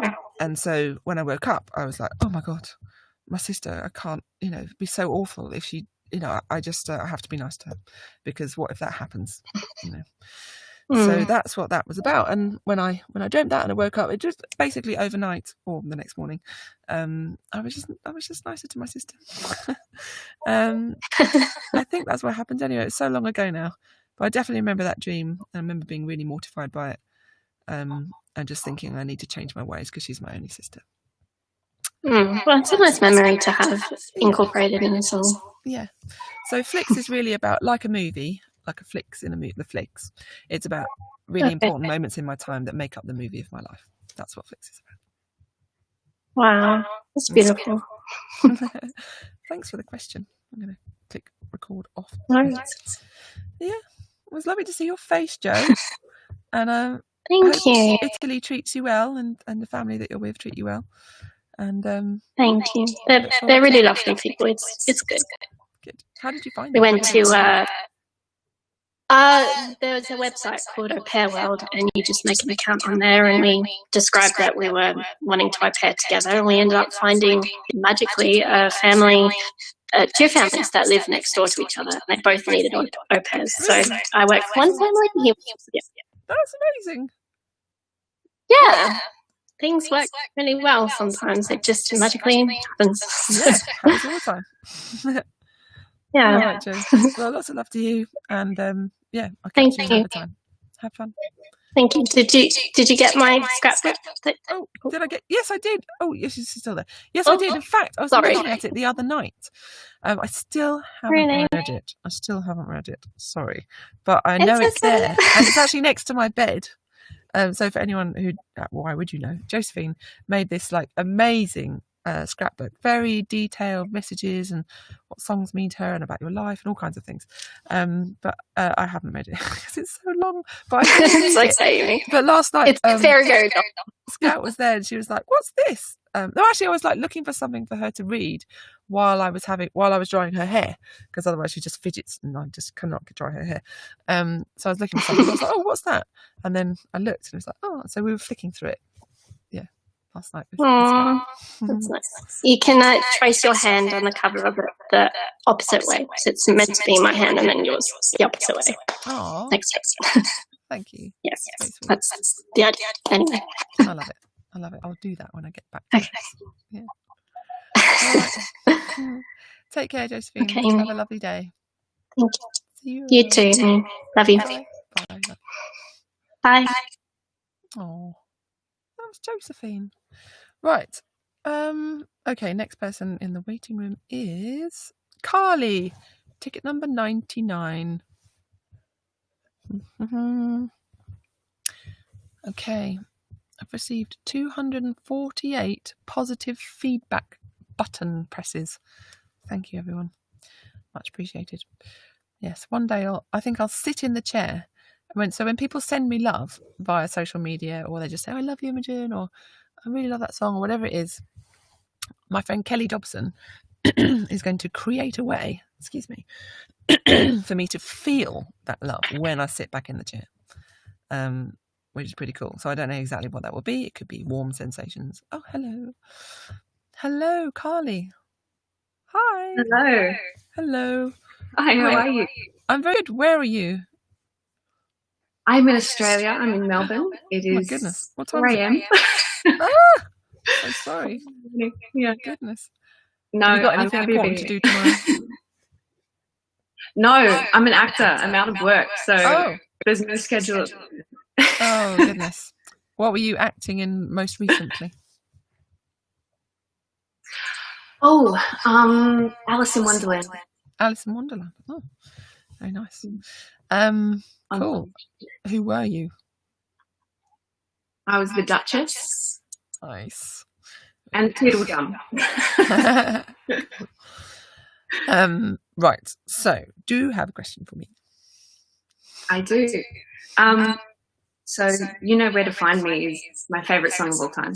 Oh. And I'd attach my own meaning to it about playing piano and that being my release place. But what I really want to know is I found out, I watched a video of yours where you talked about it being from the perspective of the Thames, which I thought was really unexpected and awesome. I want to know what your strongest visual memory of the Thames is. Oh, I've got so many. So many. I've spent so much of my life. I'm going to click record, actually. So the Thames for me, it's a very special place in my life. I've lived there on and off.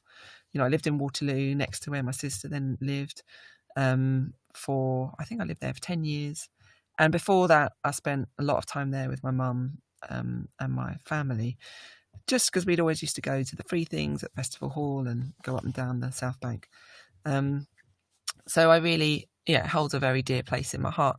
And I spent a really lovely, my favourite holiday was 7 days going from the source of the River Thames in a place called Kemble, where it's like a boggy little patch that I somehow found it by crawling through a ditch and then through a disused canal and then through a bush backwards, and I looked like a bush when I came out of it, and found the source of the River Thames. And then with my bike, I followed it through this tiny little river where there's it wasn't a river, it was like a little tiny stream with a tiny little bridge. It was only like a foot like that, more like just for fun, I suppose. And then followed it, and then just knocked on B&B's doors, before Airbnb, just like actual bed and breakfasts. And then they told me where to go for like a nice pub dinner, and then I'd walk there and walk back, and then be ready to go in the morning for another 7 hours cycle or whatever. That's my fondest memory of the Thames, actually. That was just between when I finished Speak For You. I had all the rough mixes done of Speak For Yourself, and I didn't have any money to spare at all, and that was the best thing I could have done, just to go and listen to the songs in my headphones and make notes. And then when I got back to London, I kind of got to the barrier, the Thames barrier, and it was like, right, I'm going to finish this record, and I'm going to do this. I'm going to do it by the deadline, and I did. And I think a lot of it was because I did that trip. So actually, my memory of the Thames is as long as the Thames, and And I've met boyfriends on the Thames. I've cried on the Thames. I've cried a lot recently on the Thames because that's where my sister lived, near there. So yeah, I have. I really love the Thames. It's all rivers really, anywhere where there's water, but especially the Thames. Yeah. So I don't really have. I mean, another strong memory is actually doing that song and sleeping in the. You probably saw it if you saw the making of the boat above the building on the Queen Elizabeth Hall. Did you see that? Yes. Yeah. Yes, So I did. At some point in the middle of the night, I was like, I need to go and ask people what they think the River Thames means to them. And about 3 a.m, I was like doing research with people, whoever happened to be walking around, just saying, "Excuse me, what does the River Thames mean to you?" And just people going freak and running off.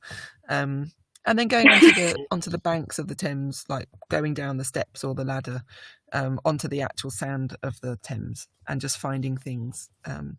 So I found driftwood, which is the word is there's a driftwood in the lyric, I think, and some shells and some old coins and not coins. What did I find? Shells, I think. Some nice shells. What's that? Is that a dog? It's my cat. That's hilarious. He's a little, just a little tail just wasn't it? Oh my god, I love it. I love cats. Why don't I have a cat? I should have a cat. Well, they make me sneeze, that's why. Anyway. He's very cute. That's very cute. What's his name or her name? His name is Bubba. It's so unoriginal. Bubba. Hey, Bubba, it's okay. It's okay. Well, thank you for answering that. That's so cool. Yeah, my pleasure. Thank you. How did you find Imogen? Was it annoying? Did it answer anything usefully? The first question I asked, I was too specific, I think. That's all right. It's basically got very few answers in it right now. The idea is that we use these conversations to build on the information that Imogen has. So it's pretty limited right now. It's like, I can't even remember what I've typed in now, but probably about 20 answers. And then there's stuff that we hope to use IBM's Discovery software to pull in data from external sources and wrap that up into her answer, but we haven't done that yet. So it's pretty limiting. But thank you so much for testing it out for us, and please send us any feedback if you have any. We appreciate it. Yeah, and get some sleep.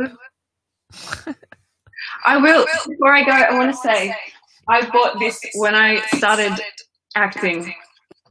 Oh, you signed it. Yeah. From your website. What is it? It's been next to my piano. But it's on. It's your spots. But it's in a. Oh, it's in a frame. Oh, I see. I've signed it, and it's in the frame. Yeah. Very nice. Yeah. It's been next to my piano everywhere I've been. So cool. Well, lovely. I'm going to be. Oh, you won't be awake, but I'm going to be doing a live improvisation at 9:00. You could always play along. Yeah, that's what I really hope people will do. Actually, just jam along to the piano playing. It'd be quite difficult because I'll be going off on different tangents. But anyway. All right. Lovely to chat to you. Have a lovely sleep. Sweet dreams. Good night, Carly. Bye, Papa. Oh, no. What happened? Catty, you dropped me out of the chat. What can I do? What do I do? So I sign up, go back to Zoom. I'm going to go back to Zoom. Click that. Just got pushed out of my own chat. You were unable to rejoin because the meeting was previously removed by the host. Oh, Catty, you removed me. Catty, are you still there? Am I alone? I'm alone in my chair. There is nobody there. Please help. Please help. I'm alone in my chair. There is nobody there. I can't see what to do. I'm going to try and enter the Zoom again, but I'm not allowed. can see some... Oh, I can see people saying you're not alone. Hello. That wasn't happening before. Right, how do I... Oh, God, what have I done? Oh, my goodness. I don't know what to do. Get rid of that. Okay. I'm not alone. You are there. I can see some chats, but unfortunately, I am not now able to talk to anyone else. Okay, is this a thing I need to press? Pressing this thing. This tablet is annoying. There we go. Okay, come on, come on. Can we do this? Can we do... No, it says you are unable to rejoin this meeting because you were previously moved from the host. Try again. I'm trying again. That didn't work. So, as many of my fans will know, I like to develop things out in the open, which can be deeply frustrating for people who are expecting slickness.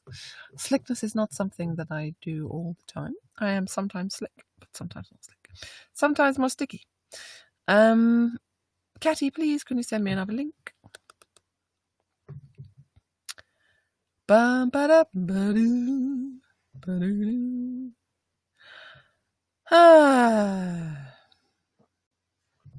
Catty, you can always talk to me on Skype if you would like to.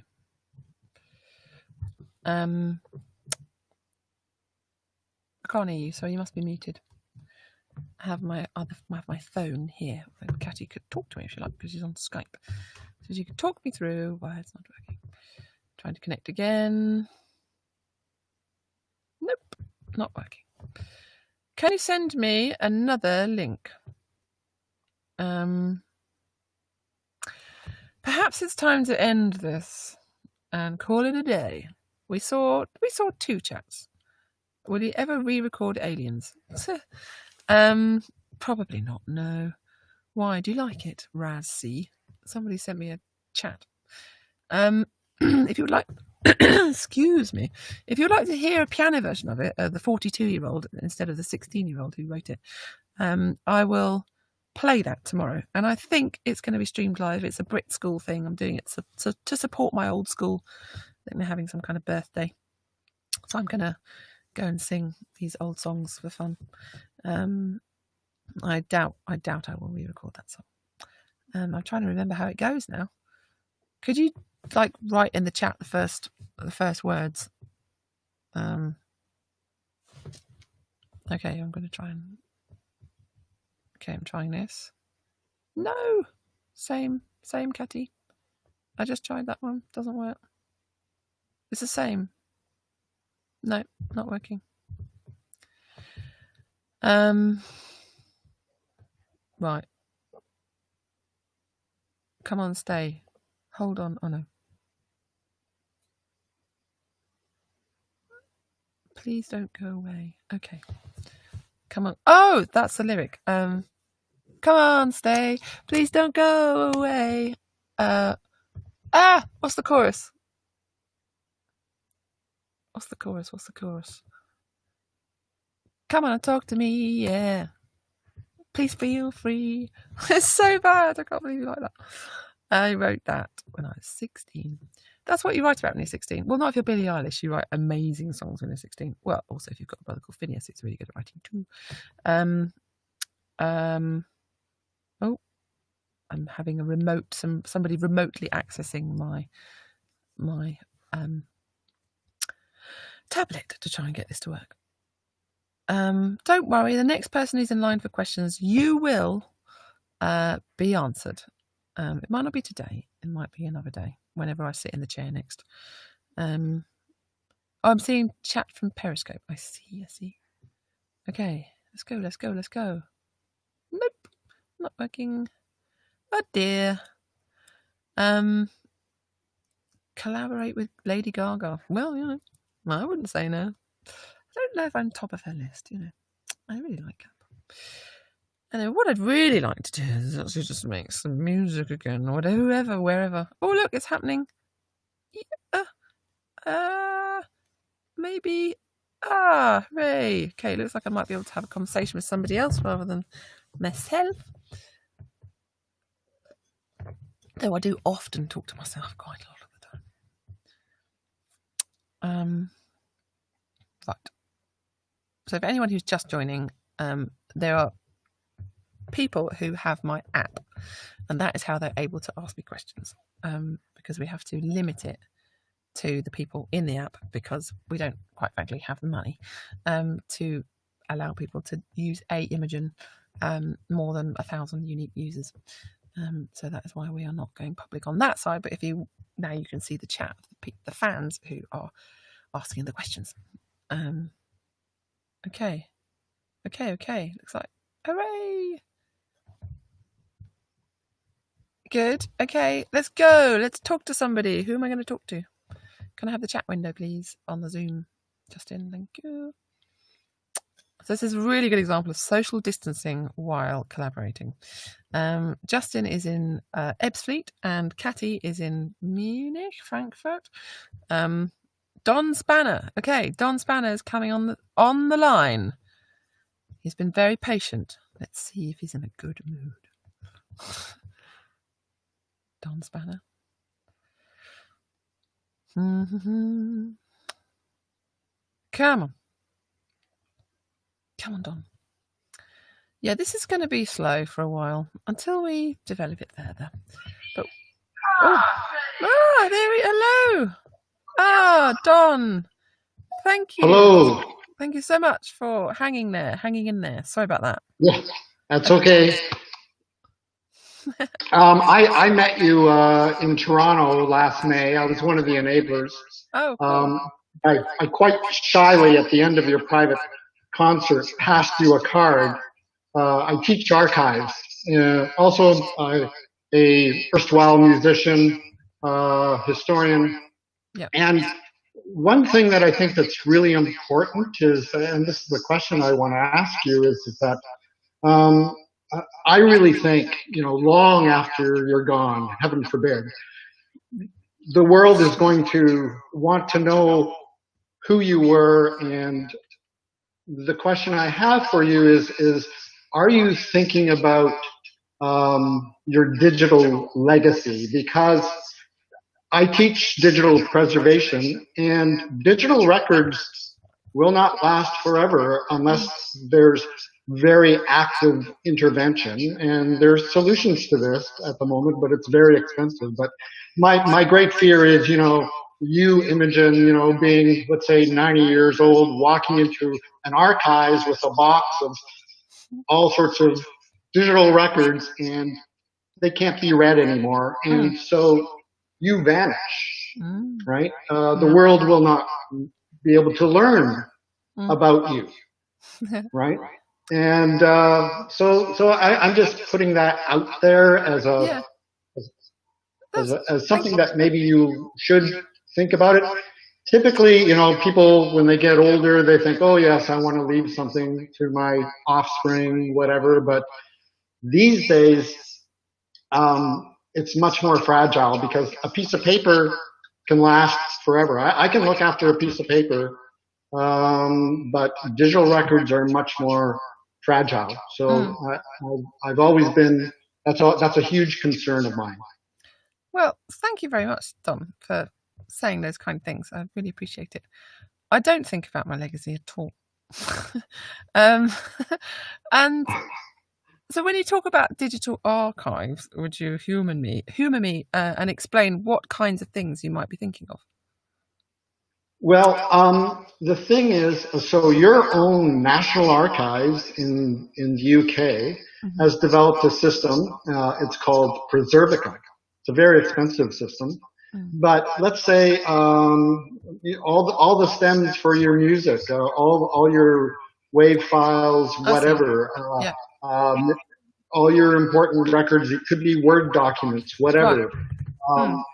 There's a system whereby they will take that and they will manage it and ensure that if a format disappears or the hardware disappears or whatever, they can migrate it to a new format that is usable for future generations. Because as you know, everything changes every 3-5 years. Systems, operating systems disappear, things like that. And that's from a historian's point of view, that's very scary for historians because everything now is digital. And people think, oh yeah, it's okay, it's up in the cloud. But people don't think about it. Yeah. That's They very think it's going to last forever. Yeah.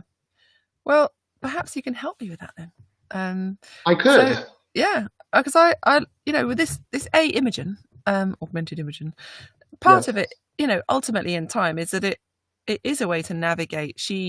The Imogen, helps people not just through a chat window, but through some really sophisticated interactive software that has a personality and has a visual system around it, which could be a cityscape or a bunch of nice floaty things, or it could change depending on the person viewing it and their tastes. But the Imogen would find a way to have everything that anybody would need. She would have a way to access it. So currently, that would be us manually, putting things into folders that it accesses. And as and when, obviously, things become out of date, then we as a team continue that. So perhaps, 90, that's still 50 years for me, nearly. Do you foresee that there might be automated solutions, or there might be systems that, you're digital, you're a physical person, an archivist. Yes. Do you think there is a transition, to ask a difficult question, into digital for your job, into a kind of algorithm, or not an algorithm, but an artificial self for your job, that might find a way to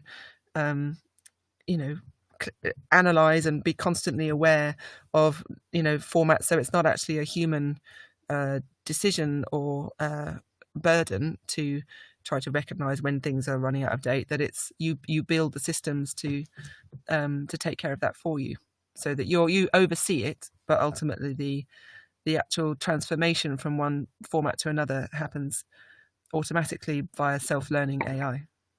Yes, I can see that. I can see that happening. I mean, the world is moving incredibly fast in terms of technology, and I can see that happening. The issue, though, is I don't think people can afford to wait, because those things that you are creating now may not survive when we do get that type of a solution. May not have survived. Yeah. But you developed the gloves. You're a great idea person, so you should just throw it out there and. Well, I never thought about that one. So now I'm going to Justin and Katy, are you listening to this? Let's keep in touch with Don and figure out how we can build into the AI, into the augmented Imogen, a system that acknowledges out of date software or material. That it notifies us to what they have at the UK National Archives, they have a registry of formats. So if you buy into this system, or if you just give your stuff to the archives, I mean, you right now, I'm sure, if you went to the UK National Archives and said, I mean, they know who you are, they'd probably be very interested in you feeding them already the things that you are producing digitally. And they would make sure, I mean, you could put restrictions on it. No one would get to look at it till years down the road, but they would make sure that stuff is preserved. Right. And that's something, you might want to consider. What kind of costs are we talking about? There's not any costs. If you're a public person and you are of a person of importance and significance, then you are. They would probably love for you to start feeding them your stuff, and that stuff would be very well cared for. There'd be a donor record, a deed of gift or whatever, and there you put in the stipulations that this stuff is not to be released until 10 years after my death or whatever.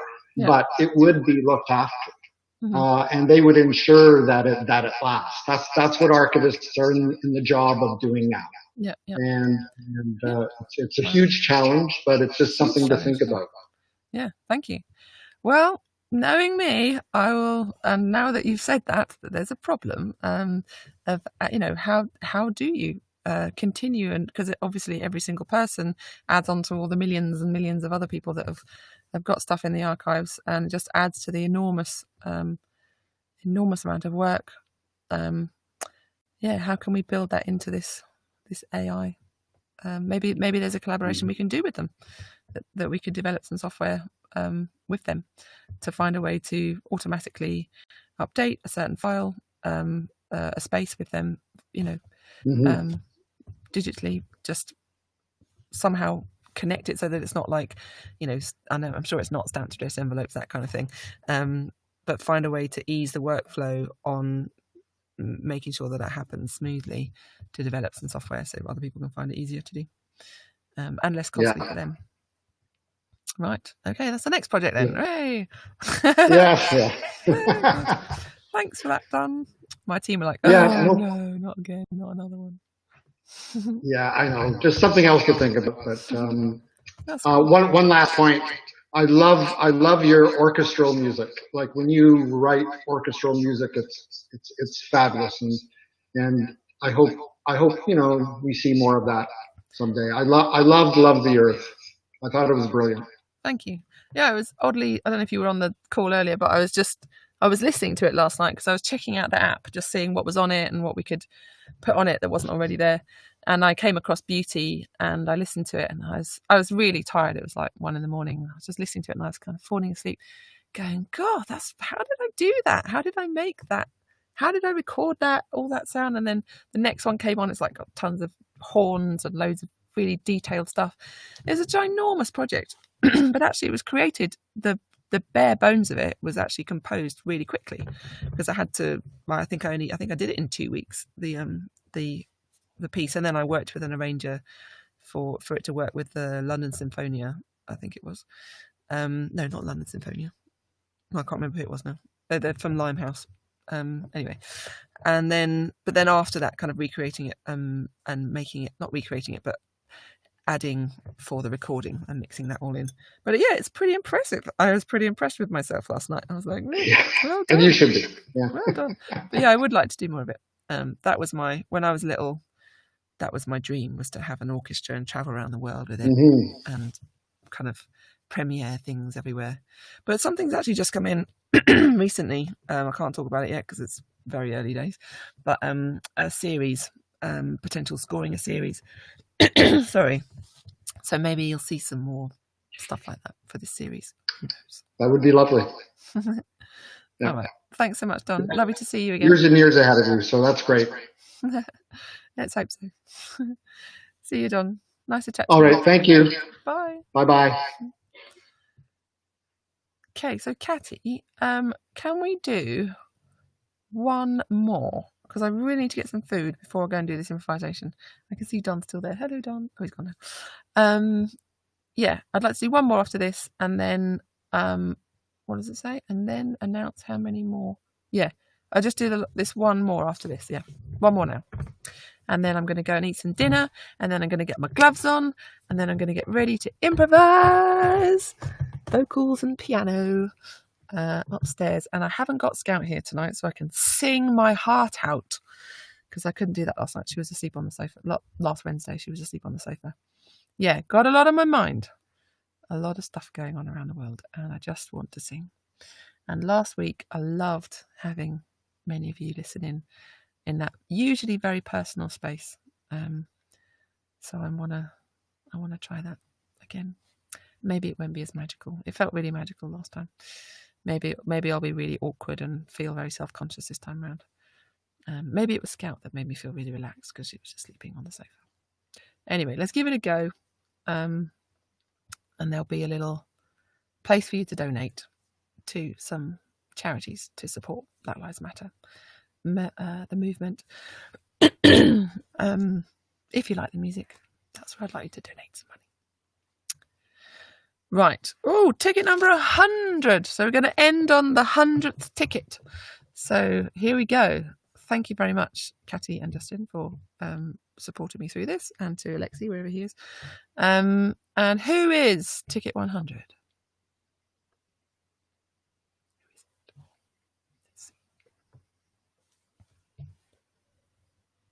Mm-hmm.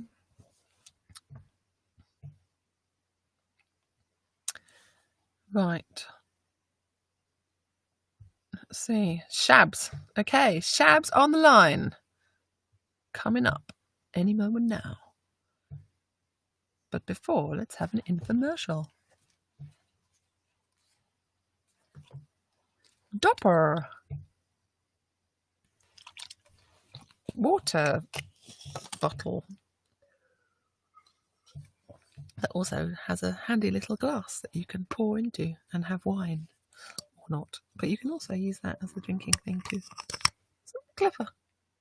This is actually Scout's water bottle. That's why it's pink. Scout likes pink. She does also like purple and yellow, but pink is a favourite. Right. Okay, let's do this. Where's Shabs? Shabs. Let's have a look at the chat. Oh, crying. What is it? What is what? This is a water bottle. I don't know if that's what you meant. Chum-ti-dum. I need a wee. Maybe we should incorporate a potty into the listening chat. Not really. The link is not working, Imi. Okay, Catty, the link is not working. That's from Shabs. Catty's on it. She's on it like a rocket. On it like a sonnet. Dum-ti-dum. Okay, Shabs, don't worry. We'll wait for you. We'll wait.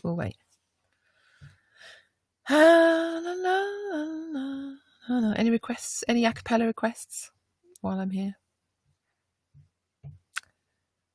I don't know what this microphone's like. Probably has no compression on it at all.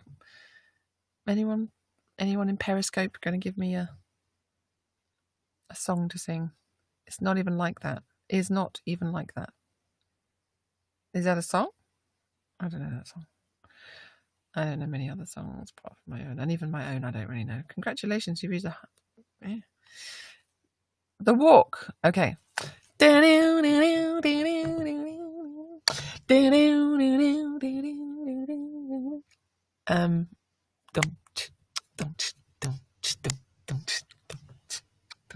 How does it go? What's the lyric? What's the lyric of The Walk? Inside out, upside down, twisting beside myself. I'll stop that now, 'cause you and I were never meant to meet. I think you better leave. It's not safe in here. I feel a weakness coming on. This is the wrong key. It's not meant to be like this, like what I planned at all. I don't want to feel like this. Da-da-da-da-da. And then what's the next lyric? You could be my teleprompters with the lyrics, because you know how bad I am at remembering lyrics. Okay, I'll sing another song. What other song should I sing?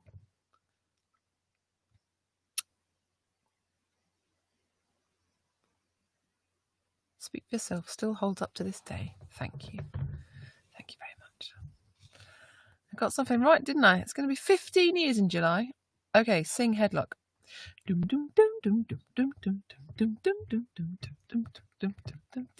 You should listen to Ready Made by... No, Funiculaire by Ready Made. You'll hear it sounds quite similar.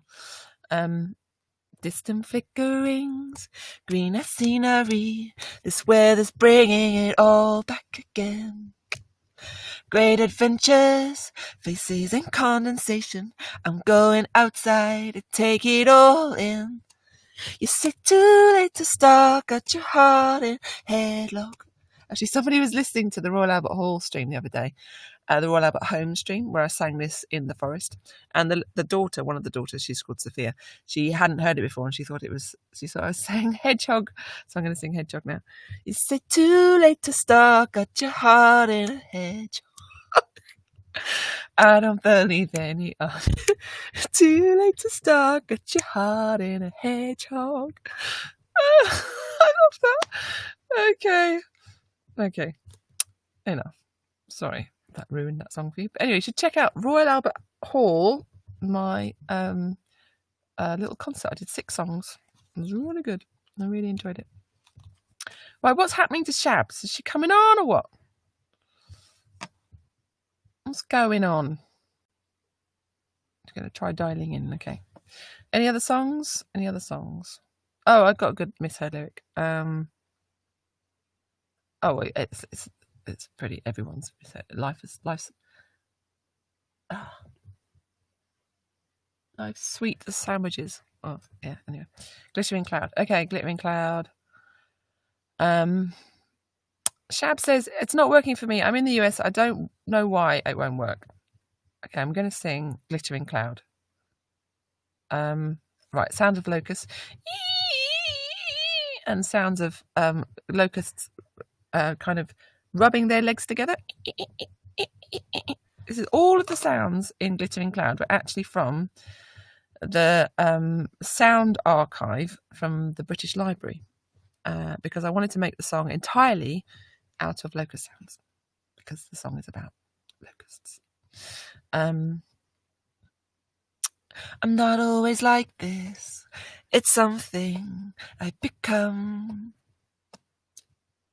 The blackout approaching. Here it comes now. Wish me luck. It's all over. It's all over. It's all over in a flash. I can't remember the lyrics. Sorry. What have I done now? Go faster, out and more, get it down, yeah, dance. Something, glittering cloud. Go faster, out and more, get it down, yeah, dance. Something, glittering cloud. Yeah, it's about a locust who starts off as a grasshopper, but when the rains come, the legs grow and it becomes mean. And then it's like it kind of turns into a different creature and it knows that it's going to happen and it can't stop it. It's like somebody who's maybe an alcoholic. It's just coming. They can't stop it. They know they're going to turn into a monster. Not all alcoholics obviously turn into monsters, but I'm just saying sometimes it can happen from direct experience. And that's what it's about. And then the locust sees itself in the paper because it's caused mass famine by eating all the crops after the rains. And it's just devastated. It's just sees itself in the paper and it's like, I've done it again. It's disturbed. Right. Hello. Is that Shabs?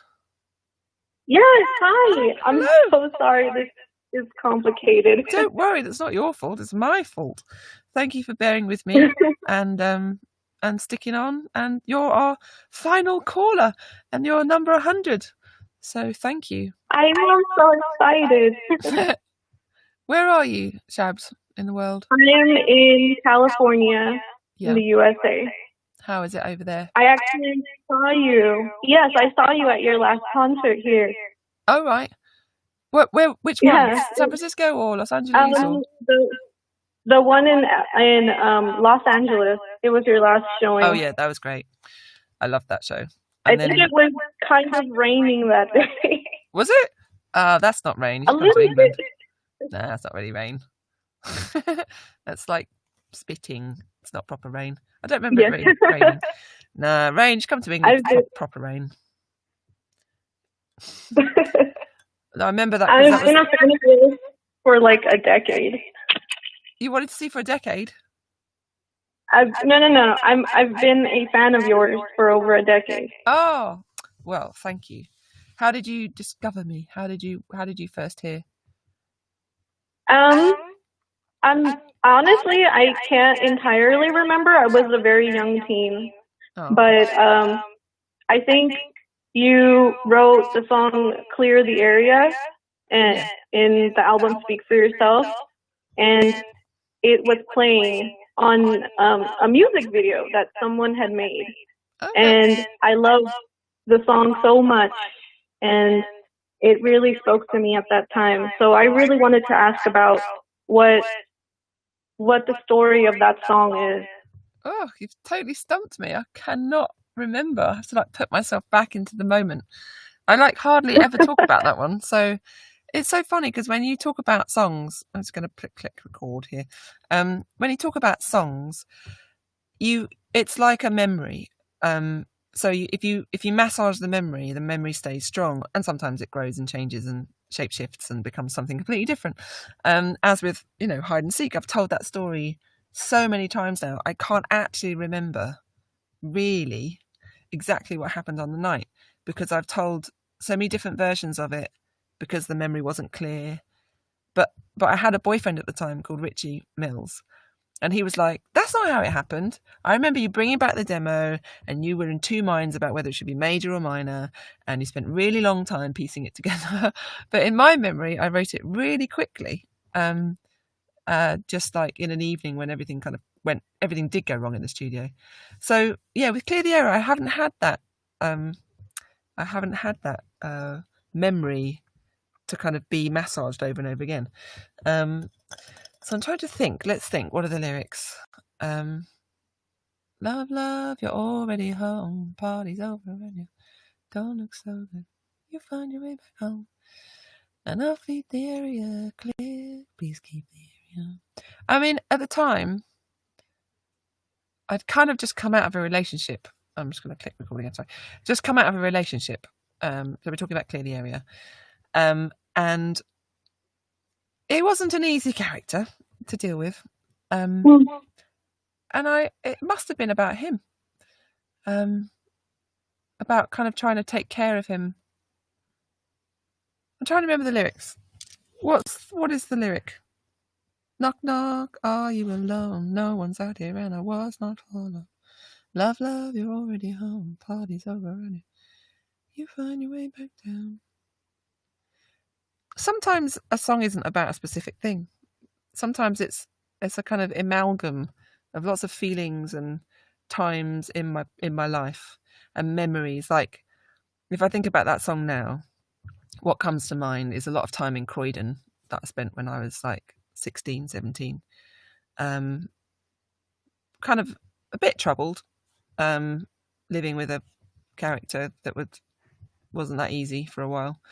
And also things that happened to me, in my early days of recording, in the recording career, that were a bit difficult too.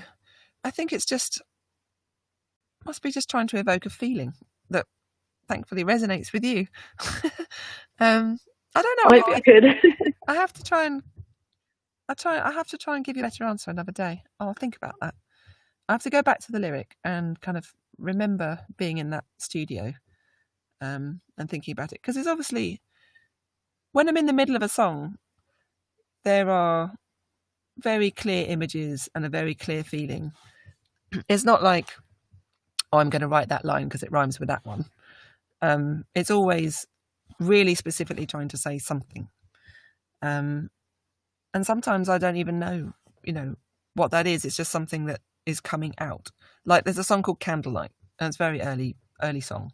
I wrote it when I was like 17. I'm just about to sign to a record label. And I didn't know it at the time, but when I listened back to it, it's all about my fears of basically giving away my music to a record company, which I didn't think was fair. I didn't think the deal was fair, and I was right. It was not fair, and I will never receive those licenses. I won't ever get those recordings back. And it was just that tenderness and that space, that magic I had with the piano and making music that was always belonged to me, and it was never anything commercial.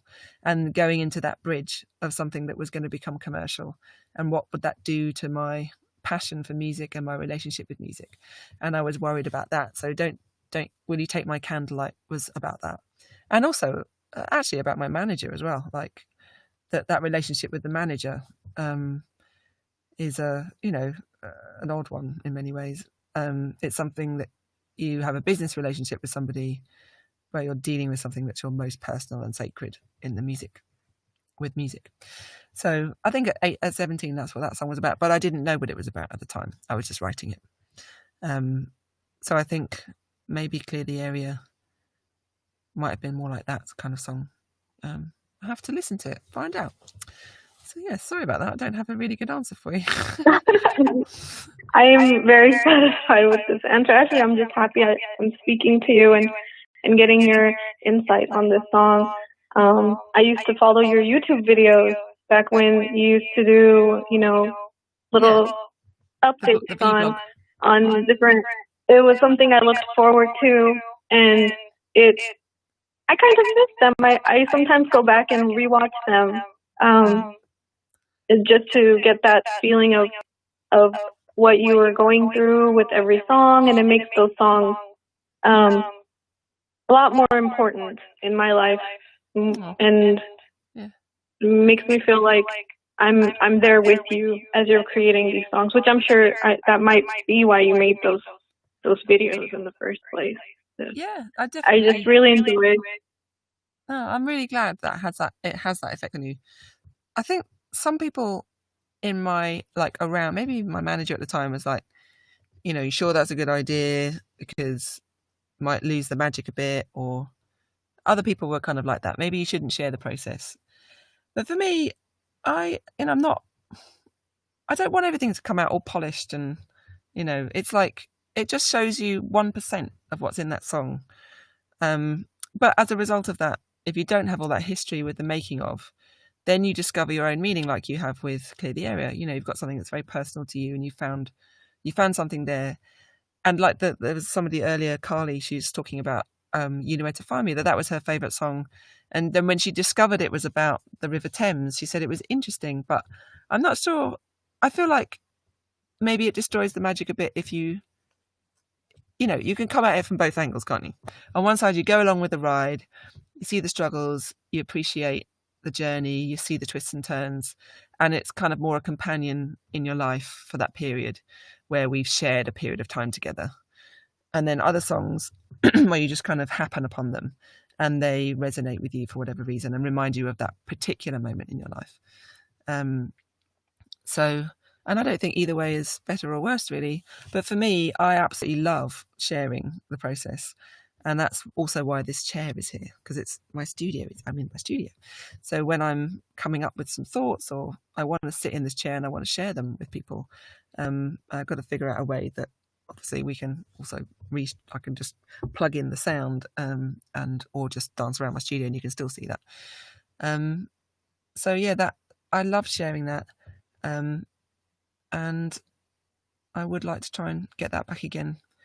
But it was also for me, knowing that I had to do that every 2 weeks helped me finish the record. Because if Justine wasn't here coming through, right, what have you done these 2 weeks? So let's see what you've done.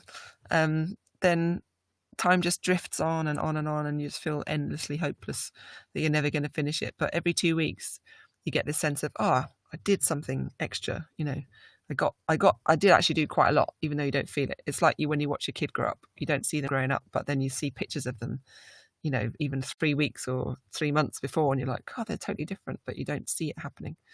You don't feel the change. So that's kind of also for me, those markers of recognition that the work is being done.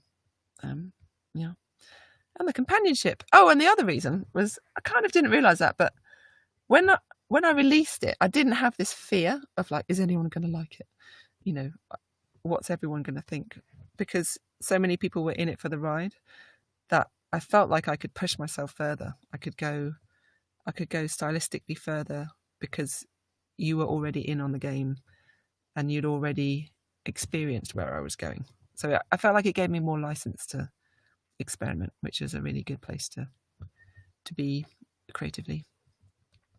So yeah, there we go.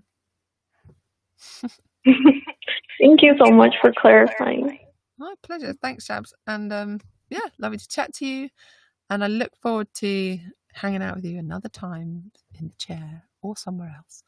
I look forward to that too. Thank you so much. Have a lovely day. I hope it's not too rainy where you are? It's not raining. It's sunny? It's sunny. It must be sunny. It's LA. It's always sunny. Oh, it's not raining now. No. It's way too hot now. Yeah. Okay. Well, put on your sun cream if you need it, and then make sure you protect yourself if you need it. All right. You have a great day. Okay. Bye-bye. Bye-bye. See you. Okay. So, ticket 100. That feels like a good place to end. And I've done a lot of talking. I've sat in this chair for 3 hours and 20 minutes, and I really need a wee. So I'm just gonna say goodbye to you all now. So if anyone enjoyed that, thank you. Sorry if it was a bit painful, but we're just trying things out with the chair and Imogen, and we're excited. This is the beginnings, and long may it continue. I think Imogen, augmented Imogen, will continue past my death. Unlike the listening chair, the song that was written with this chair that I'm sitting in, which will end when I die. It's quite interesting, isn't it? Okay, good night all. Good day, whatever time of day it is. For Carly, it's 4 a.m. Love to you all, and I'm going to end the stream somehow. I need to open the window. I can't open the window. There we go. I'm going to finish. Okay. Good night, everyone. Goodbye. Thank you for tuning in, and see you around in the app and beyond.